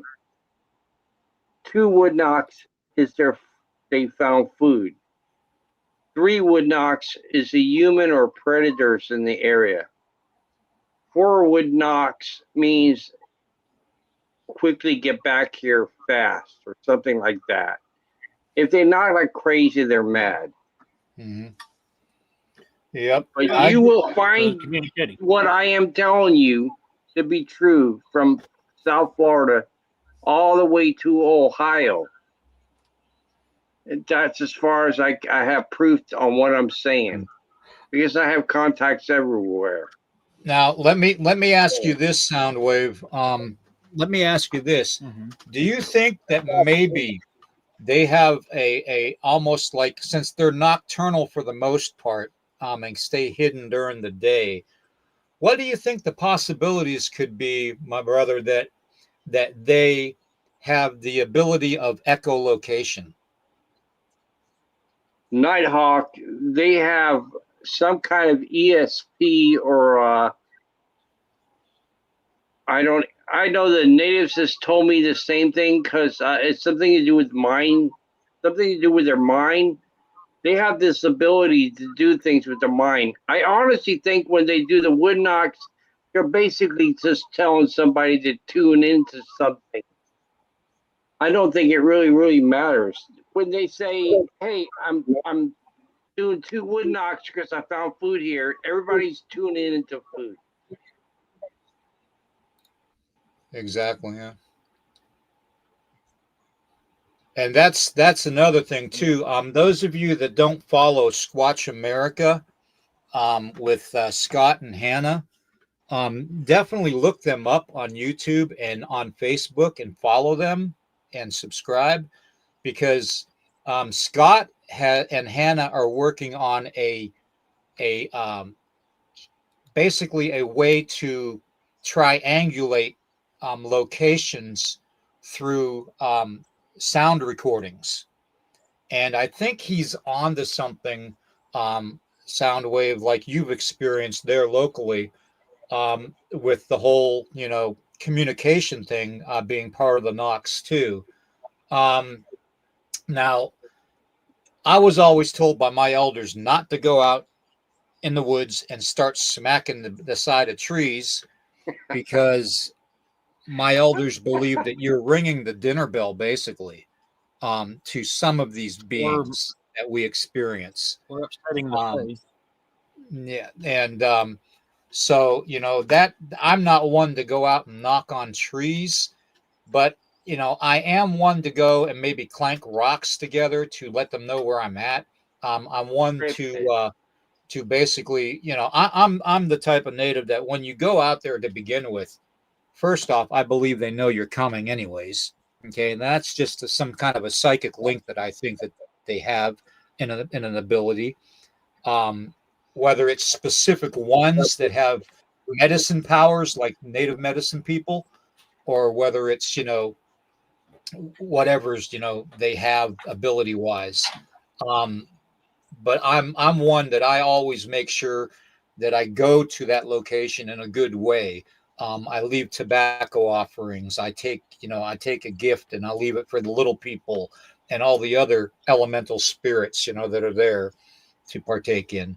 So there's that connection that I have, and every time I go out and I do that, especially when I was younger, I ended up not having any aggressive encounters whatsoever with anything, not even the real wildlife that's out there. So, and I've had, I was out hunting a couple times as a kid and, a young teenager, and I had mountain lion walk right past me. Didn't even bother me. Just walk right past me. So, packs of coyotes would huddle around me, and just, basically lie down next to me and sit there with me for half an hour at a time until they got bored and got up and left. I mean, when we go to these places in a good way, I think that works to our advantage a lot better. And I'm sure Bounty can agree with me on that, in the chat, and anybody else that is of native blood. that's the whole premise of the circle of life and the sacred hoop and balance and everything. The whole what I call the duality of the world, the good and the bad. You have to have that equal balance. And if you go there in a bad way without respecting the environment, you're going to have more problems than you have when you offer things to the environment. This is my opinion, Well, I mean, you got to think of this too. I've heard wood knocks several times too, but you also got to remember we're also taught by our ancestors you don't knock on trees because you can upset the fae, which can bring havoc on you. And if that's something we're taught, I'm a firm believer that they're taught the same way. You've heard. I'm lost. You confused me. Okay. So I've heard wood knocks myself many times. What's called wood knocks. Tell me what the wood knocks you've heard. What sounds like wood knocks? You got 1 to 3. There's usually 1 to 3 is usually what I hear. Now, do you hear as I was saying, it's very important that you get this across. You're hearing 3 wood knocks from a location. Are you hearing 3 wood knocks from another location, like they are telling one another 3 wood knocks? That's all. Like I said, it's a way for them to communicate. But like our ancestors, because I live with you. Like our ancestors have taught us, you don't knock on the trees because you can upset the fae and they can wreak havoc on it. If our ancestors are taught that, I believe that they were taught that as well. Because a lot of people mistakenly think that Bigfoot are different than us. They're not different than us. They may look a little different than us. They may live different than us, but they're not that much different than us. So, I mean, look at all the native stories of them talking about how they learn from the native people and the native people learn from them. So if they're being taught that, then I guarantee you Bigfoot has been taught that as well. But yeah, I mean, there's a couple different knocks at different hears. Sometimes you'll hear one to the north, sometimes you'll hear it to the south, or you'll hear it from the north and then the east. They're just in different locations. And like I said, I've heard that. Are you hearing 3 knocks from the south and 3 knocks from the north? Sometimes it varies. The what we call wood knocks, it varies in directions, locations, how many it's done. It's just not one consistent. It's different types of, different amounts of what we call wood knocks.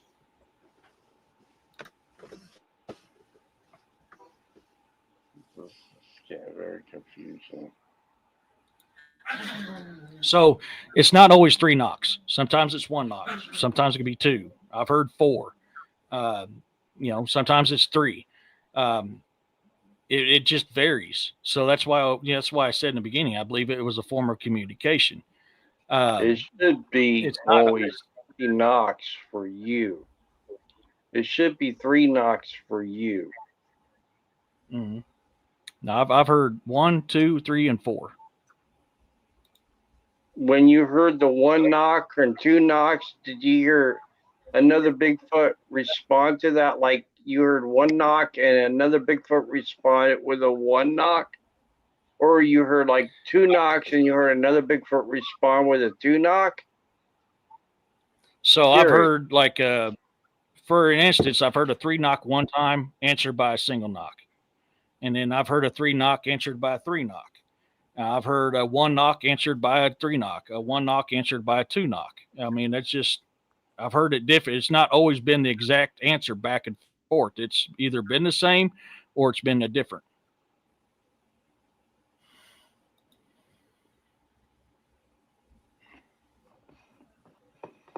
Well, from what I can tell you is the 3 knocks are for you. I'm not sure what the other ones were about. Okay, and that's under the basis of basically if they're all the same, tribal wise. Communication in one area of the country doesn't mean necessarily that they're going to communicate that same way in, say, the Pacific Northwest, or right. South America. There could be different forms of meanings for, just like there is with different languages for humans, and different sign language. I just don't think that, in your area, definitely, I would say that you're right on the money, Soundwave. You are right on the money with interpretation, definitely. Yep. But you know what Eric is interacting with on his 40 acres out there in Missouri, in the Ozarks, is it might be a little different.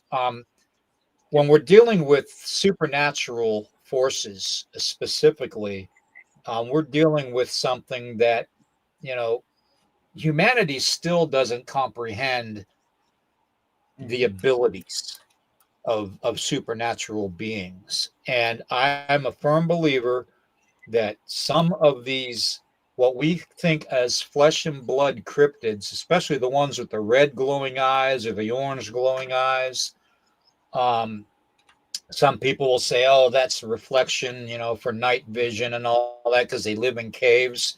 Yeah, and that's fine. They can say that all they want.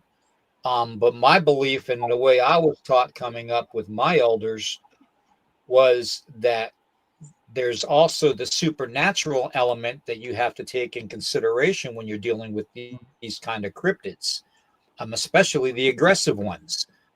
Because just like humanity can be possessed by the Wendigo and the walkers, the skinwalkers, and every other demonic evil entity in the supernatural that we deal with, maybe certain cryptids like Bigfoot can be affected by them too and have these attachments to them, which goes back to what I call that Nephilim spirit attachment, which gives them the red eyes and, you know, makes them aggressive towards humans, you know.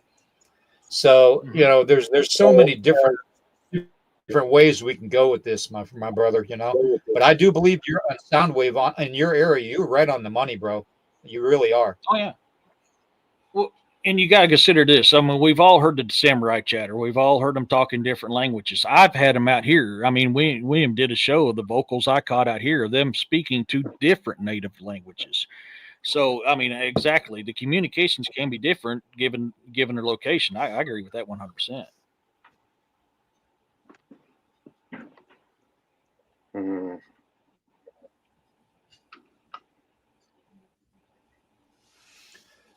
Eric, who else we got waiting backstage? Anybody or? I No, I haven't had anybody say anything yet. Unless I've missed it. I've been trying to keep an eye on it along with everything else, but I haven't seen anybody else that wants to come on yet. I put a message up a little bit ago, but I've got a reply. Corey's back there. I'm sure he's got something. I have a question to ask for Nighthawk if you want to take it. Yeah, Soundwave, go ahead, bro. I have two different tribes in my swamp. I have Seminole and Miccosukee. It seems like they're more scared of these beings than anything. I've had a Seminole tribal person who was like freaked out because he had run in with Bigfoot, and he kept walking up and down the street nonstop. I never really got to the end of his story, but that one really freaked him out. But it seems like the tribes don't really want to really know these things. I think that a lot of it has to do with the way we're taught as children to well, you know, it's that old thing where Native people are always taught when we're kids, when you hear something whistling in the woods or calling your name, don't acknowledge it, because it's usually a bad thing. So by a form of a Native person acknowledging that these things are real and exist, they feel that they're opening themselves up to some kind of an evil force to enter their lives supernaturally, because of attachments to these things. So it's kind of like the rabid dog theory, coyote theory. It only takes one coyote with rabies or mange to affect the entire pack. And it's our beliefs as far as being brought up that the needs of the one does not matter when it comes to the needs of all the people. And when we deal with these things and acknowledge these things, we're opening up not only that to affect our lives personally as Native people, but we're affecting possibly the ability of it affecting the entire tribal nation. And that's why they don't really want to interact with them or acknowledge them in any way. If that makes sense, Soundwave. Yes, it does. But at the same token, I try to talk to them about my experience, and it really doesn't. I can't go so far into it because of the whole situation. Right. Understandable. Understandable, my brother. Understandable. Just if you want, I mean, just I put my email in the chat. Okay, I'll put it in there again before we close out. And if you want, you can talk to me through the email and or get a hold of me on Facebook under William Nighthawk, and I'll help you out as much as I can, my brother. Okay. So I'd like to send you a pic. I just found on one of my pictures I took at a Bigfoot tree X in a location with a clan I did not even know about. I'd like to send that to you and see if you can enhance it or do something with it. okay, sounds good. I'll put my email in the chat again. And I'll work with that. All right, brother. It was great having you on, man. Thank you for being here, man. All right. Bye. Bye. So when Corey's ready, he's going to come on next. Josh ain't going to be able to. He's got a long day. But so Corey will be next. I told him that when he's ready to come backstage, and we'll put him up. So, Soundwave, thank you for sharing. It was great hearing that, and I love hearing different stories from different locations. And I'm 100% agree that different things are meant differently in different places. We're talking supernatural Sunday, and here I just had something touch my foot. Did you? Oh my God!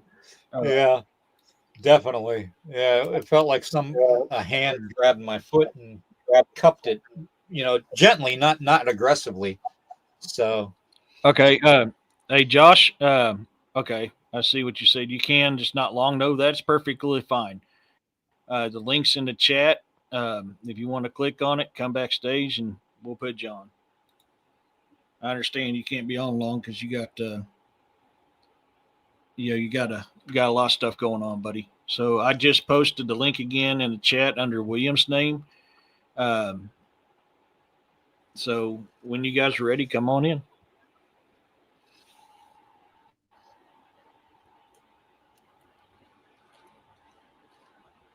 But see, that's what I love. I love listening to what happens in different places. Okay, welcome to the stage, Corey. Well, if you load up. yeah, there he is. There's the Core Meister. How we doing, guys? Better. Can you hear me? Oh, you're here.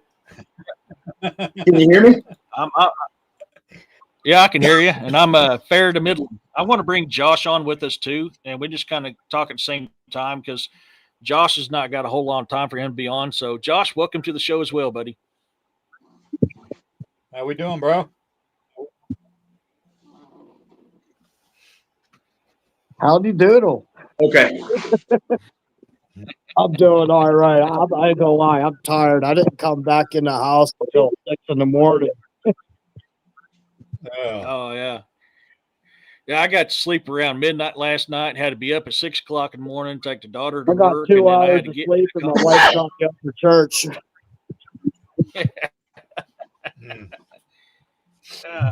Yeah, I get that, man. I get that. So, what you been got going on in your area, Josh? Oh my gosh. Every. I've been getting all kinds of stuff, man. That's why I document everything I do out there. Yep. Like I get glimmermen. They go up and down the trees. Mm-hmm. We get 6-toe Sasquatches.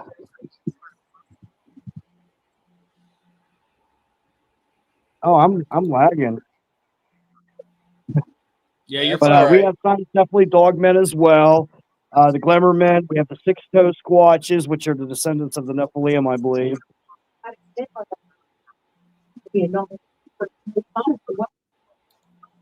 Yeah, I made fun of my wife when she told me about them originally because I didn't believe in this stuff before.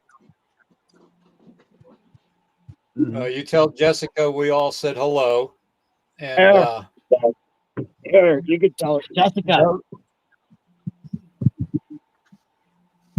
They all said hello. Hola, gotcha. ¿cómo Camera. está usted? Got her on camera. She can't hide. Surprise! You're on candid camera. She had an encounter recently. I just posted it today and let her Uh-huh. talk about it on the channel.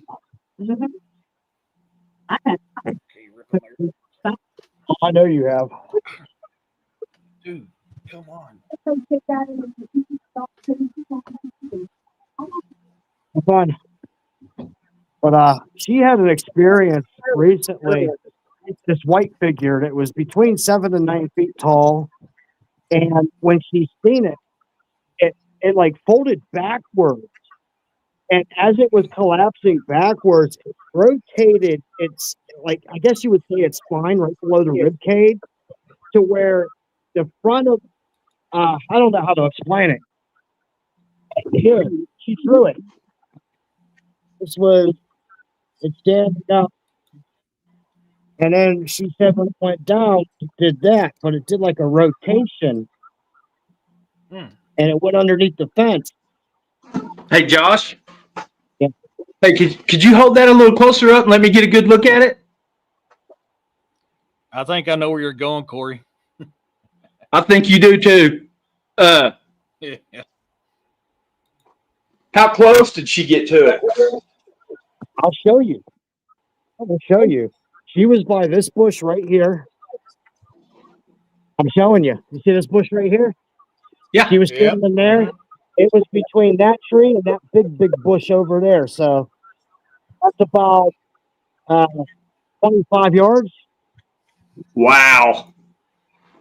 It looked at her. It folded backwards, but it rotated its upper torso, so its hands were touching the ground, and it ran underneath the fence, and it smacked its knees off the fence when it went underneath. Oh, Hmm. Sound like a crawler. So, question. Yeah, it was something. It I had got a hair. question. I don't know if that- Did you go and check out the fence where it hit, see if it left any kind of DNA, any kind of physical evidence? There was no evidence there. One thing I would suggest, and this is what I like to do, I still have a forensics kit from when I was in college. Get you a forensics kit, even though you can't physically see any kind of evidence. If you know right where you hit, scrub that area, break it off, and save it for DNA testing. Because just because you can't always see it doesn't mean something ain't there.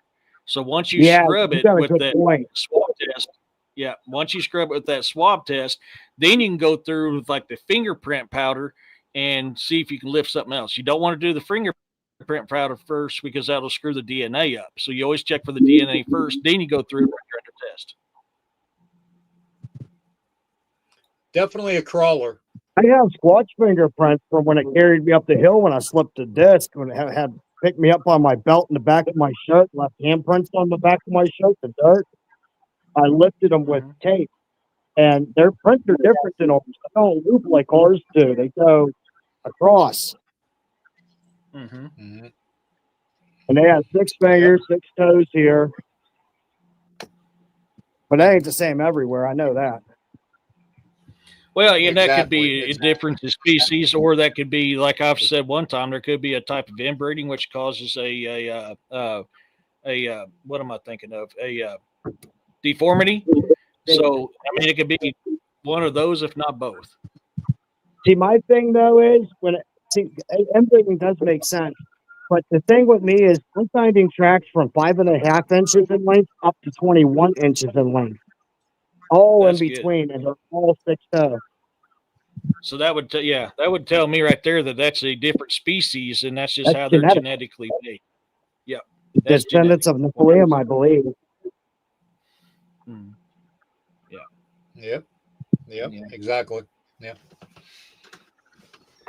Yeah, I'm very big. Hey, Miriam, I'm very big at collecting as much evidence as also like I've got that peanut butter jar from that documentary I was on. And the only reason why I haven't fingerprinted it yet is because I need to save up money to get DNA tested. So I've got it all labeled and written down in my forensics set, bagged up in both a sealed baggie and a paper bag. That way, when I get some money to have it DNA tested, when I get it back, then I can fingerprint it, try to pull things off of it. Oh, okay. And just a little hint too. I always carry a roll of packaging tape, the clear tape, and when you and a Ziploc bag.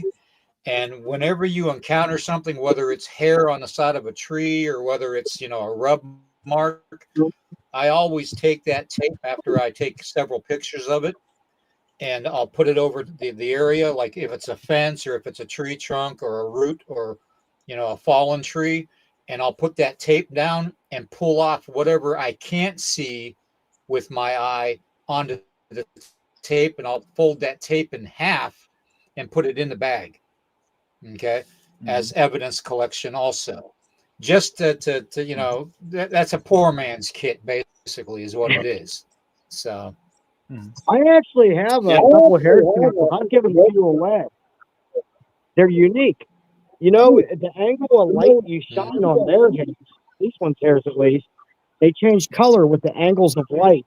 And if you go dead on, it actually looks like a blur. It goes clear. Well, Do you know why? That's not unusual. They have a hollow shaft follicle. You knew that, right? Like a polar bear. bear. I've seen them under a microscope. Just like a polar bear. Never been cut. There's no mantel, and the hair's like 8 inches long almost. Yep. And that helps with adaptive camouflage, because I don't know if you guys have seen. I've seen tons of videos like where they're walking and they stop and they mysteriously disappear. Hey Val, that's not them portaling. That's not them phasing out. It's called adaptive camouflage. They got them hollow hairs, which makes them to adapt to their surroundings. So I think that is some of the cases, and that's the reason why. Because a lot of people don't realize the polar bear is not actually white; it's actually brown. No, they're not. Black. It's black. They're black. It's just the way their hair is. Yeah. So, yeah, I'm 100%. I'm down with that. Hey, I heard Corey, that's a great. I heard an encounter. A guy tell an encounter one time. I've listened to so many, man, I couldn't even tell you what channel this was on. This guy said he was turkey hunting, and he said he hadn't went to he had this spot that he always went to, and he hadn't been there in a few years, and he thought, man, if no one else has hunted there, it's going to be good. And he kind of got up in a little tree stand he had built, and he said he got all ready and thought he had everything all ready, and he said something started coming through the cornfields where he was at, and he said he could see the corn start getting to part coming at him, and he said a Sasquatch come out of the cornfield and walk right in front of him, and he said it stopped because he was in an opening, and he said this thing started doing like calisthenics, like exercises, jumping up in the air and letting its breath out, and just repeating this, and what it is they're manipulating their vibration and frequency through their breathing, just like we do. Yeah, and he said, a lot of people don't take vibration and frequency into consideration. I do. Exactly. Yeah, exactly. So you've got the I mean, and I don't know if all of them have the hollow hair shaft follicle, but okay, think about this. Let's say it does, and let's say it knows how to manipulate its vibration and frequency to disappear. Well, this guy said that he started watching this thing do these. He said, and after, quite a few of them, he started noticing its feet were gone. You couldn't see them. And then and up to the knees had disappeared. And he said, oh my God. And about that time, he said his phone rang. His cell phone. He forgot to turn his cell phone off. Something we also forget in the cryptid community as well when it comes to this camouflage or adaptive camouflage or going invisible. There's a certain little critter that people absolutely love. And it changes a chemical in its body, which causes it to change colors. Can anybody guess what I'm talking about? Squid or octopus? Well, that's another one. I forgot about those. I was talking about a chameleon. Good Larry. A chameleon and a squid and all them, they change a chemical part in their body, which is allows them to change and adapt to their surroundings. I'm wondering if this hollowed hair follicle and that and the frequency all don't play a part in how they just mysteriously disappear in front of your eyes. Larry, congratulations on being a member for 11 months, man. You're awesome, dude.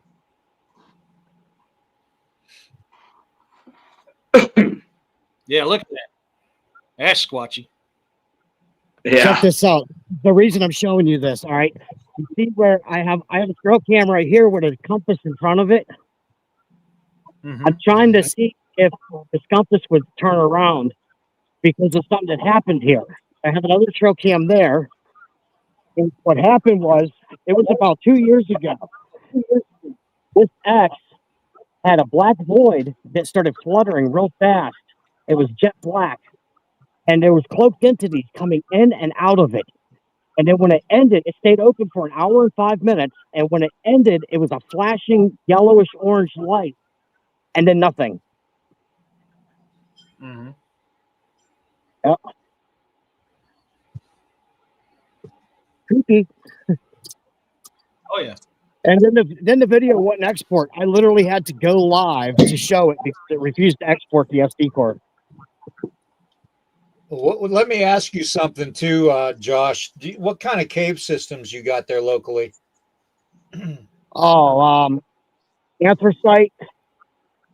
And there's also an underground aquifer here as well. That's what I thought. That's why you have so much supernatural activity attached to that property too. Because of that water. Because you have that aquifer. Yeah. And water is no matter what anybody tells you, I'm telling you, everything is connected with water in this world, man. Every religion, every ethnicity of people around the world, water plays a big part in everything supernatural wise in our lives, from baptism, Christians to native ceremony, to you name it. And when you're using that frequency and that vibration from the water, it's like turning an amplifier from a 5 up to a plus 11 in the area. Oh yeah. And you're opening up portals and gateways to other realms, and that's why bringing people forth other why I don't mind going out in the rain, because more happens. Exactly. Yeah. That's what kicked up the activity at my house. In 48 hours, we got 18 inches of rain. Oh wow! And ever since that, we had a bad drought, and it filled the lake up in 2 days, and the lake was down to like 3%. And that's when I know water is the key, man. That's when I noticed the difference. Yep, people don't understand, especially non-native people don't comprehend the power and abilities that water has connecting everything. And one thing you got to keep in mind, one of the things that they teach us as indigenous people, our elders will always tell you that water is the most humble thing on the planet because it's lower than all other life forms, okay, because it always seeks its own level, okay? And it's also, when it comes together in volumes, it can move mountains. Yes.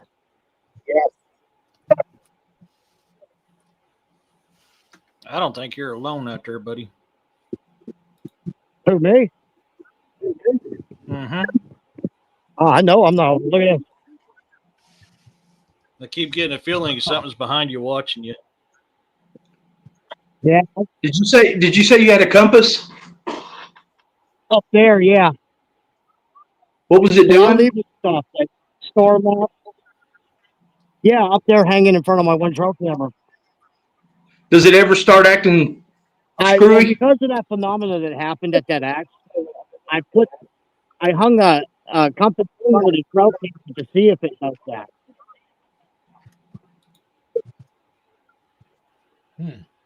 Interesting. See, I had and this is back when I was young and I didn't even know about these things, but in retrospect, looking back years later, you know, I almost walked into a portal one time. I was walking I was metal detecting in a dry creek bed, and I was following the creek bed down, you know, just following, and all of a sudden, and that was a brand new metal detector, a nice one. It started going haywire, and I couldn't figure out what was wrong with it. It's brand new. It hadn't given me any trouble before that or since, and this thing just started going nuts. And I crawled up out of the creek bed, and this portal. I see how people come up missing in them because it can almost hypnotize you. Yeah. And it really affected my eyes, which is a part of your brain. Really? But I don't know if the movie Platoon with Charlie Sheen, at the very end, you can hear this helicopter whooping real slow. Woof, woof, woof. That's what it sounded like. And right before I walked into it, something told me, turn around and go back the way you came. It was just a conscious voice in my head. And I turned around. I could barely see. I mean, it really blurred my vision. When I got back to the truck, my friend was like, what happened to your eyes? And I said, you wouldn't understand, you know. Mm-hmm. But exactly. Yeah. There's all different kinds. There's no one. These things on. Here's something I want everybody to take in consideration too, though, while we're on the subject. And I've been watching the chat too. You know, my great grandfather, one of my great grandfathers, and a dear elder of mine, had a saying that because he had a vision, and his vision was that one day the white man would disappear and the buffalo would return. And, you know, we already have the buffalo returning and we have the white man disappearing. And let me tell you why and how. Okay. That vision interpreted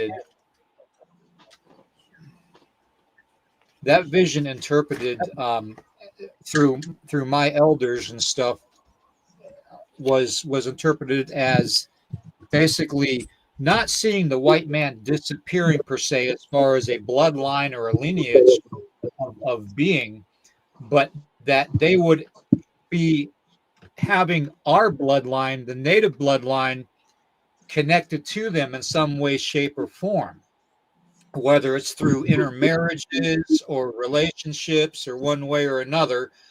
And now you see it more than ever. A lot of the populace are having these supernatural encounters or these cryptid encounters or sky being encounters, and they wonder why. And I've always wanted to say that it's because you have the bloodline now within you. Okay, you have a bloodline now within you that's part of your genetic makeup that makes you susceptible to experiencing the supernatural and the cryptid and the paranormal things a lot more frequently. Okay. And it's like I always say, it's turning that volume knob up from a 5 to a plus 11 on a paranormal scale. And you're going to see these kinds of encounters constantly happening. And the more the indigenous cultures around the world get intermixed with the non-indigenous blood, you're going to see these encounters become a lot more frequently because we were raised a certain way to believe things. Okay. We weren't raised on one faith, one world religion.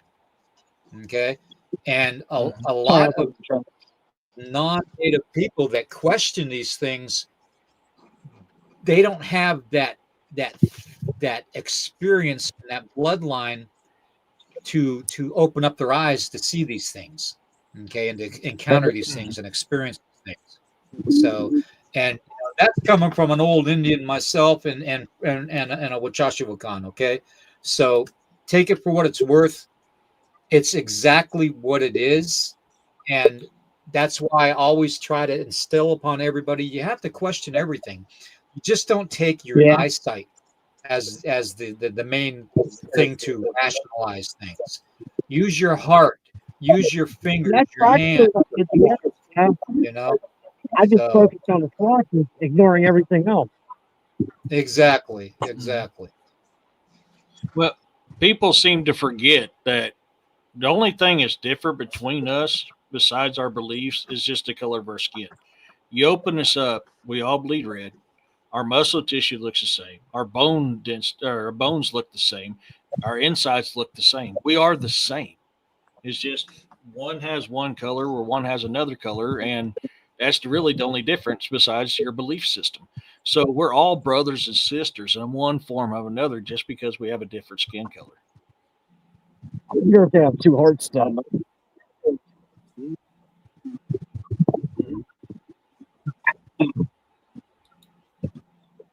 Then you got me. I'm a mutt.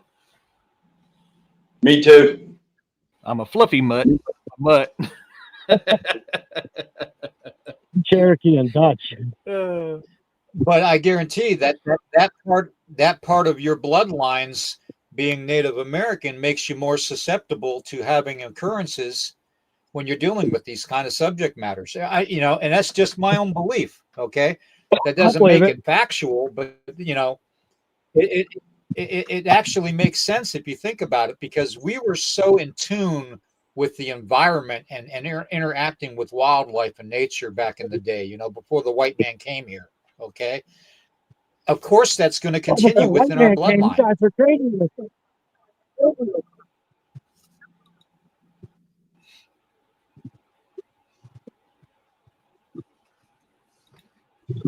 I'll be right back, guys.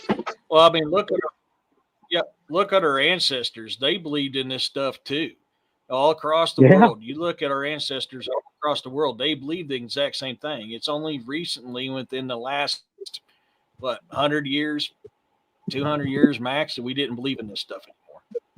That's why I read all old ancient books. Yep.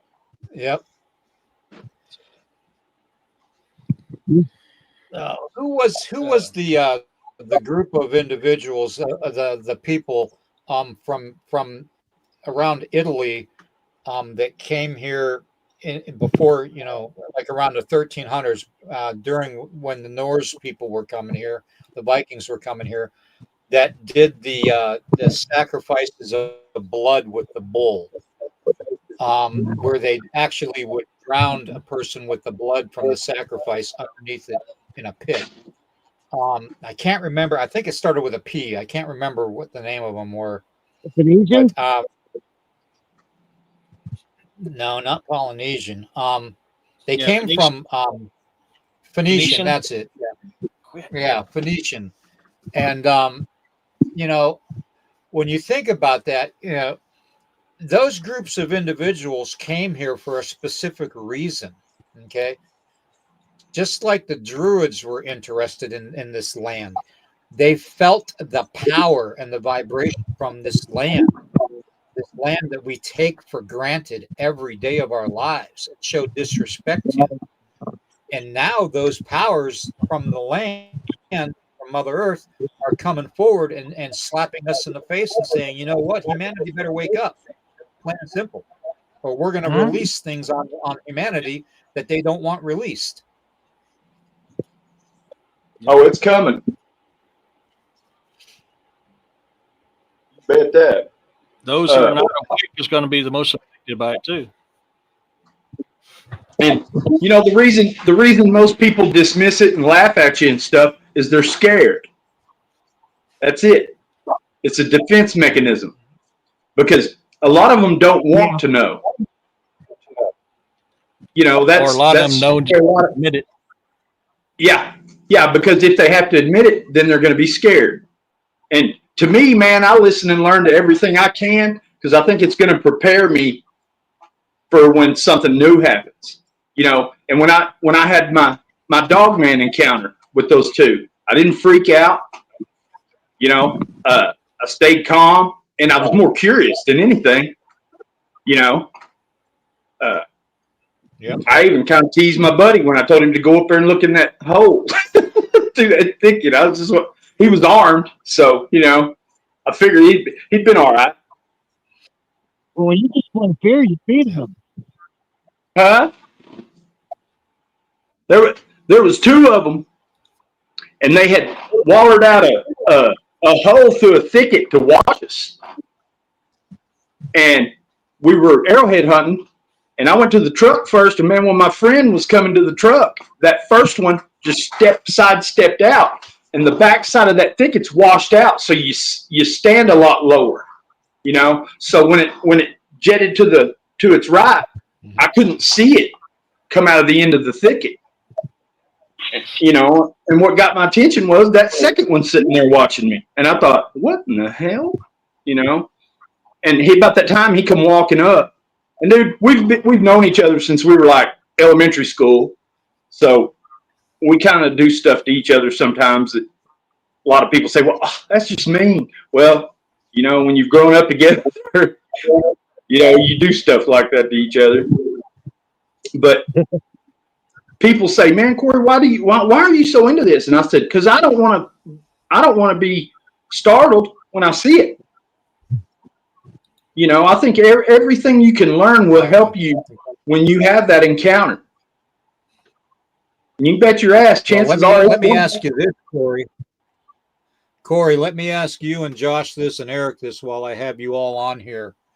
I've always been a firm believer that sometimes some of the things that we encounter in our life is because we have the innate ability to self-manifest these things to happen.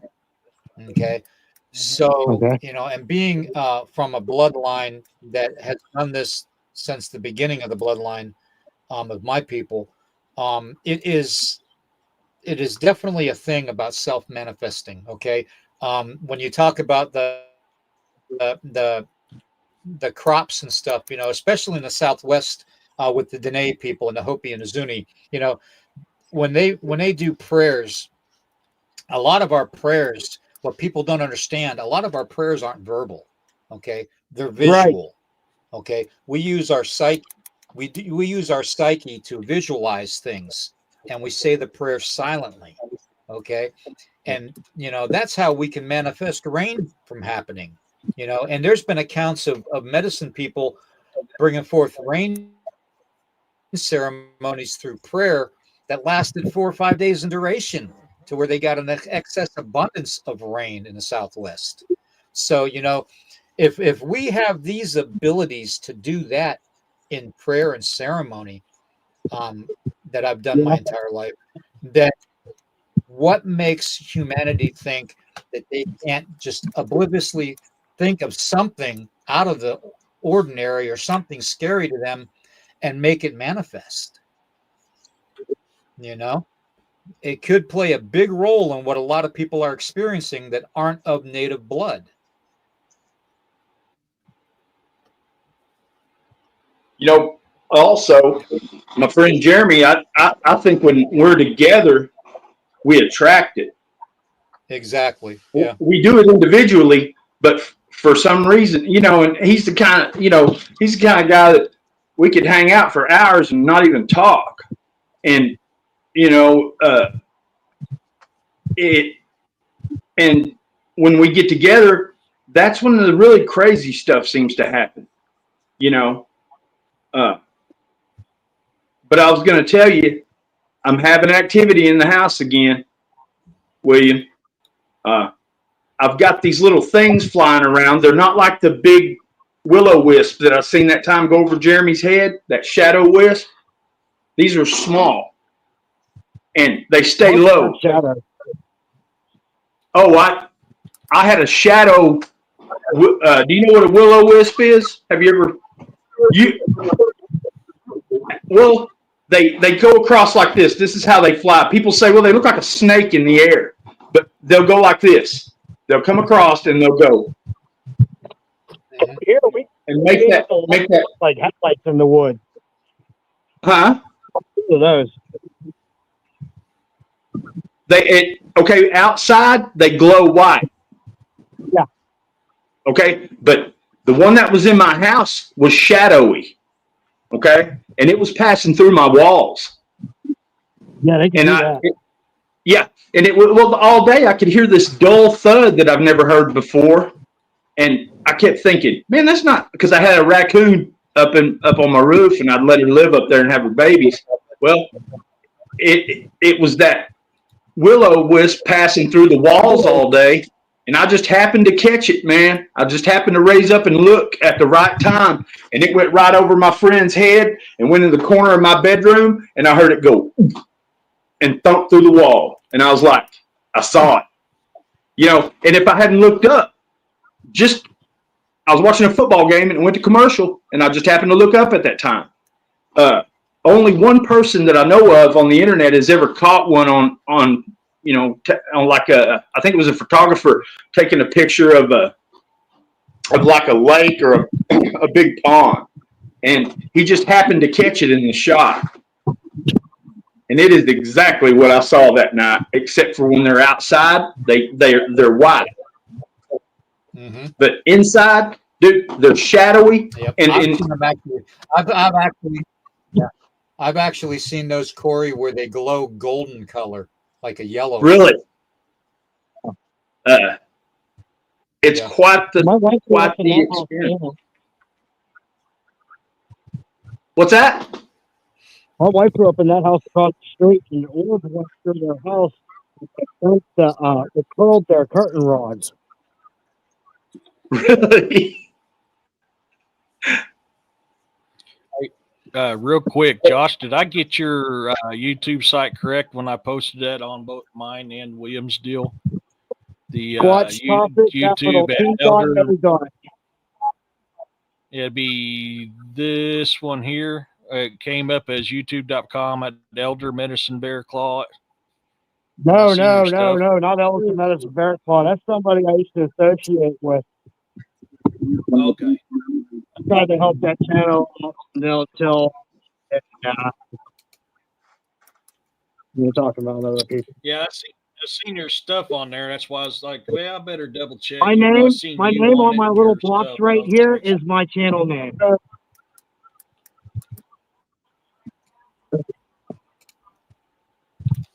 I know this. The day I have a crawler out here at my house, I'm getting a flamethrower. I guarantee you I'm getting a flamethrower. If I ever have a crawler encounter, I'm going to order Elon Musk's flamethrower. Because that seems to be the only thing that works is fire with these things. I've heard people talk about hitting them with a high-powered rifle and doesn't even budge them. But I think those things are laboratory experimented creatures, and I think they've got a lot of animal DNA in them. And it makes sense. Their teeth are like sharp. Yeah, I'll go one step further with that, though, guys. I would even be willing to bet that it's some kind of feral being that has coexisted in the cave systems that we know as what we call cave creatures. Okay, and I think that they have evolved to a point having to walk that way because of the tight spaces that they have in the cave systems. The nooks and crannies. Yeah. Yeah. I never thought about that, William. Yeah. Yeah. But they're aquatic too. Very aquatic.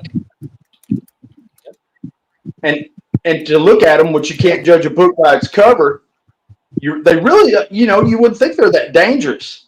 But I heard a hunter tell a story one time about watching one kill a dog, man. Yeah. Yeah. And also, you would think that they wouldn't be that fast, but they are extremely fast when they're walking in that weird four-legged manner. upside Okay. down. So What yeah. I heard a guy talk about him that he's a security guy. He works all over the world in mining operations, and he's pretty knowledgeable on this stuff. And he said that the reason they're so quiet when they move is they've got on their bottom of their feet, and I guess you'd call feet, hands. They're like a gecko. They have those. They have the coarse hairs that they crawl up basically anything. You know, geckos can go up a glass wall. But that one I heard Tex talk about, he said it moved silently and went up the side of an old dilapidated barn, old wood barn, went right up that sucker and didn't make a sound. And to me, that's flamethrower. But this guy said that the only thing they could defend themselves with or affect it was a good forest fire to run them out. Not bad. Exactly.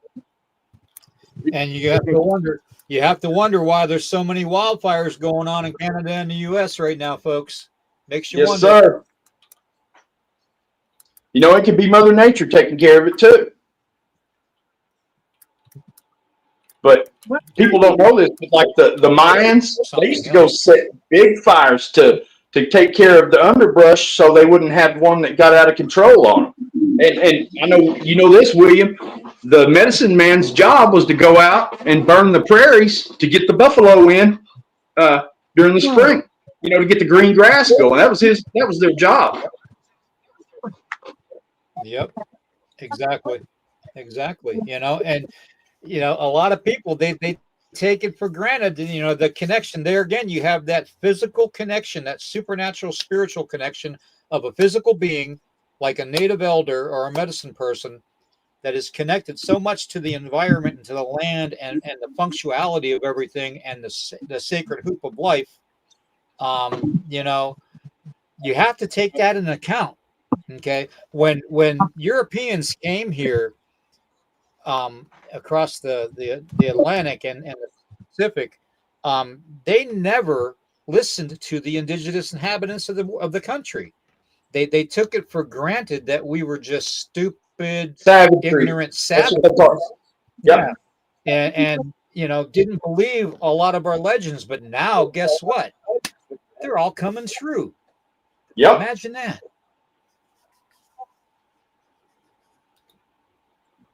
You know, and another deal too is I didn't know this about myself till I was 12, probably 11 or 12. Man, I thought I was crazy. You know, seeing this stuff had me convinced. If it makes you feel better, the reason I started recording all my stuff in the woods is because my own family, like my mom, dad, and all that, people were making fun of me because of my experiences. So I started recording everything to prove to them that I wasn't full of it. They're scared. Exactly. That's what I did. I'll bust them out right in front of everybody. If they try to you know, make fun of me or whatever, I'll go, you sound scared, is what you sound. No, but what it is, when it's coming from your family, it's different. Yeah, So I understand. I went out and got all this different equipment, started recording, and then I started bringing them pictures of the videos, and now they're, be careful out there. Hey, or they'll look at the picture on your phone and go, ooh, get that away from me. Well, Bounty knows in the chat, she's just posted something in the chat about the whole thing about the Europeans not believing us, and it's because they incorporate so many systems. You know, they literally took the Vatican and forced it upon indigenous cultures around the world. Okay, because we were just dumb savages. Okay, and then not only did they do that, but the incorporation of a lot of these so-called Indian schools that were produced by the Vatican that cut our hair off, our pony braids off. Changed your names. It gave you a religion. Doused us in flea powder. Yeah, they doused us in flea powder and washed our mouth out when we spoke our own damn language, you know? Yeah, that's So, sad. you know,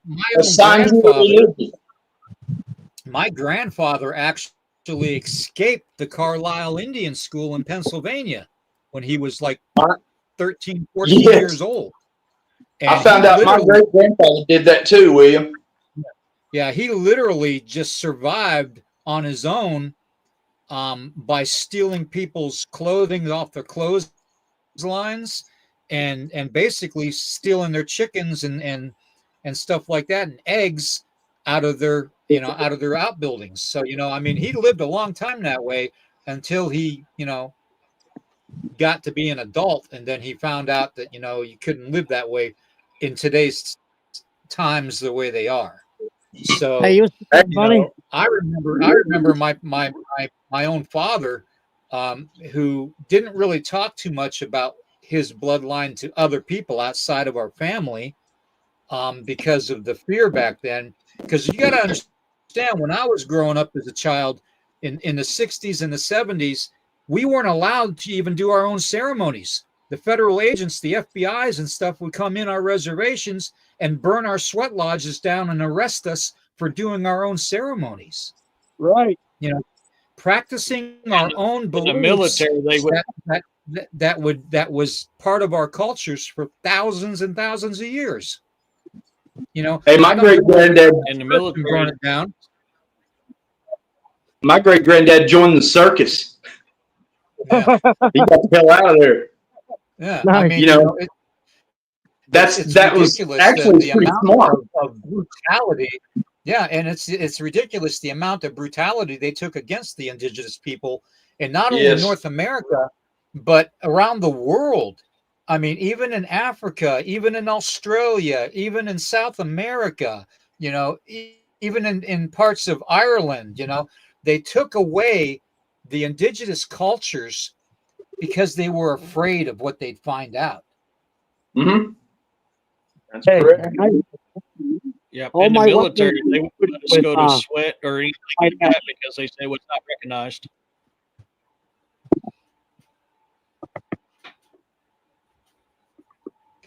Wow, we're going on like, what is it? Like, holy cow. Almost 2.5 hours. I'm fixing to have to get off here, guys. I got company coming over, so I got to get lunch ready. All right, guys. Hey, Josh, thank you guys for being on. Josh, it's awesome to meet you on live stream, man. It's an honor. Thank you for having me. I'm very grateful. Josh, your family, man. You know that. Bless you. Folks, I put Josh's YouTube link and Corey's YouTube link in the chat. Please go over there, subscribe, build their channel, show them some love.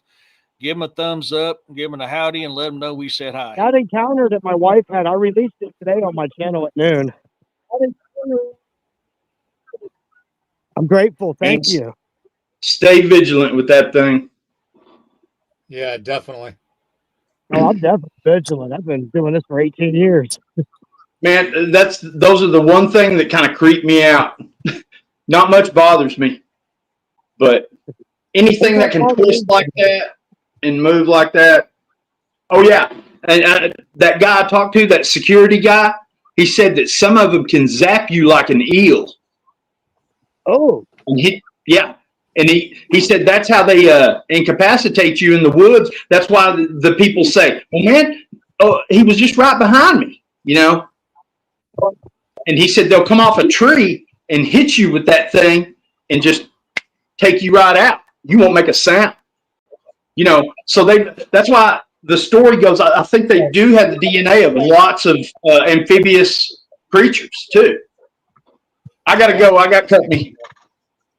All right, guys. We'll see you guys. See you guys. Take care. Yep.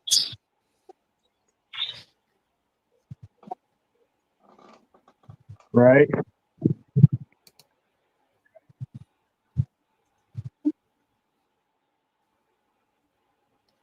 Okay. Let's see here. Yeah, I'm caught up. Guys, thank you for joining us today. This was a great show. We had a great bunch of great people come on and talk about encounters and stuff like that. We appreciate every single one of you guys. You guys are awesome. You're amazing. Once again, I put Josh and Corey's YouTube channels in the chat. Make sure you go subscribe, give them some love, and grow their channel. Thank you. Tonight, I am going to be doing a show about the dark side of nursery rhymes, the truth behind them. So we got that going on. William, do you have any other shows coming on this week, or is it going to be just Friday like usual? Usually Friday. I might come on. I might come on later tonight if I decide to have a fire, weather permitting, outside. But that probably won't be till around about 11 o'clock or so in the evening. But we'll see. We'll see how that goes. I'm still feeling rough. I didn't, it's been a battle this last 24 hours. I mean, massive headache and just dizziness and all kinds of physical problems, which is normal for my life anymore. But I'm gonna see. If I don't go live, maybe I'll put out a video or two. You never know. Bring him comfort and longevity, that he can further spread his wisdom in your almighty name. Amen. Thank you, brother. I appreciate that. I appreciate that a lot. Everybody in the chat, you guys are phenomenal. Don't ever forget it. I know I say it all the time, but I actually mean it. Okay.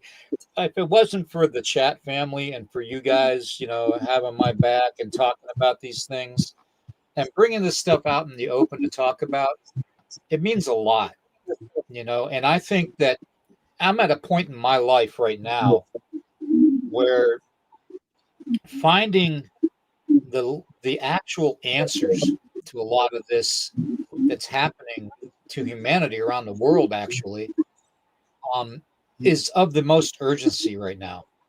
And I think that if we all just work together and talk like this around a big kitchen table, like it was in the old days with our parents and our grandparents, I think we're going to find out that we have a lot more in common with our encounters, and we can figure out the reasons why it's happening. And that's the whole premise of this. The whole premise of having this channel was to bring people together and talk about this. Whether it's ghost related, whether it's Bigfoot related, whether it's, supernatural related, weather weaponization related, it doesn't matter to me. We just need to find the collective source to get together and talk about it and figure out why it's all happening. So that being said, I want to thank Josh and Corey and Marcy and Soundwave. Thank you all for being here today, and everybody in the chat. I want to thank the moderators. You guys are phenomenal. You always have mine and Eric's back. Marcy, thank you for coming on. Roxanne, keep an eye on Eric on his show tonight. You never know. Urso got her back, hopefully. And, I'm going to end it with just 2 words. And you know what those 2 words are? Okay. Well, actually, anybody, if you go to Amazon and you find these on there, we have feral cats that we take care of that, we feed every day and give fresh water to kind of not let them die on the property. But if you see anything like that, treat wise or food wise, go to the Amazon cart and that we have, and I'll post all this later on my Amazon link and on YouTube. And if you can help, that'd be great. If not, don't worry about it. Otherwise, like, heart, share this out. And I'm going to end it with the 2 words. Oh, and subscribe. And basically, question everything, guys. Question everything. God bless. Peace, love, and blessings, everyone.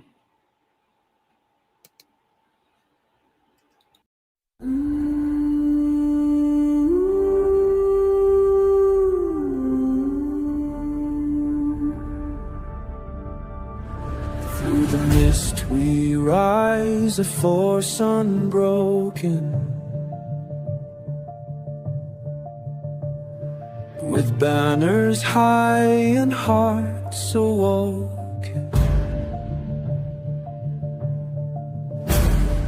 The sound of pipes, our war is calling. Like thunderous waves, our duty is falling. Stand tall, together we fight, with courage found in every breath. We'll fight like lions, defy our death. In unity, our hearts shall sing the legacy of warriors through every reign. With battle cries, we forge our fate. In fields of valor, we elevate.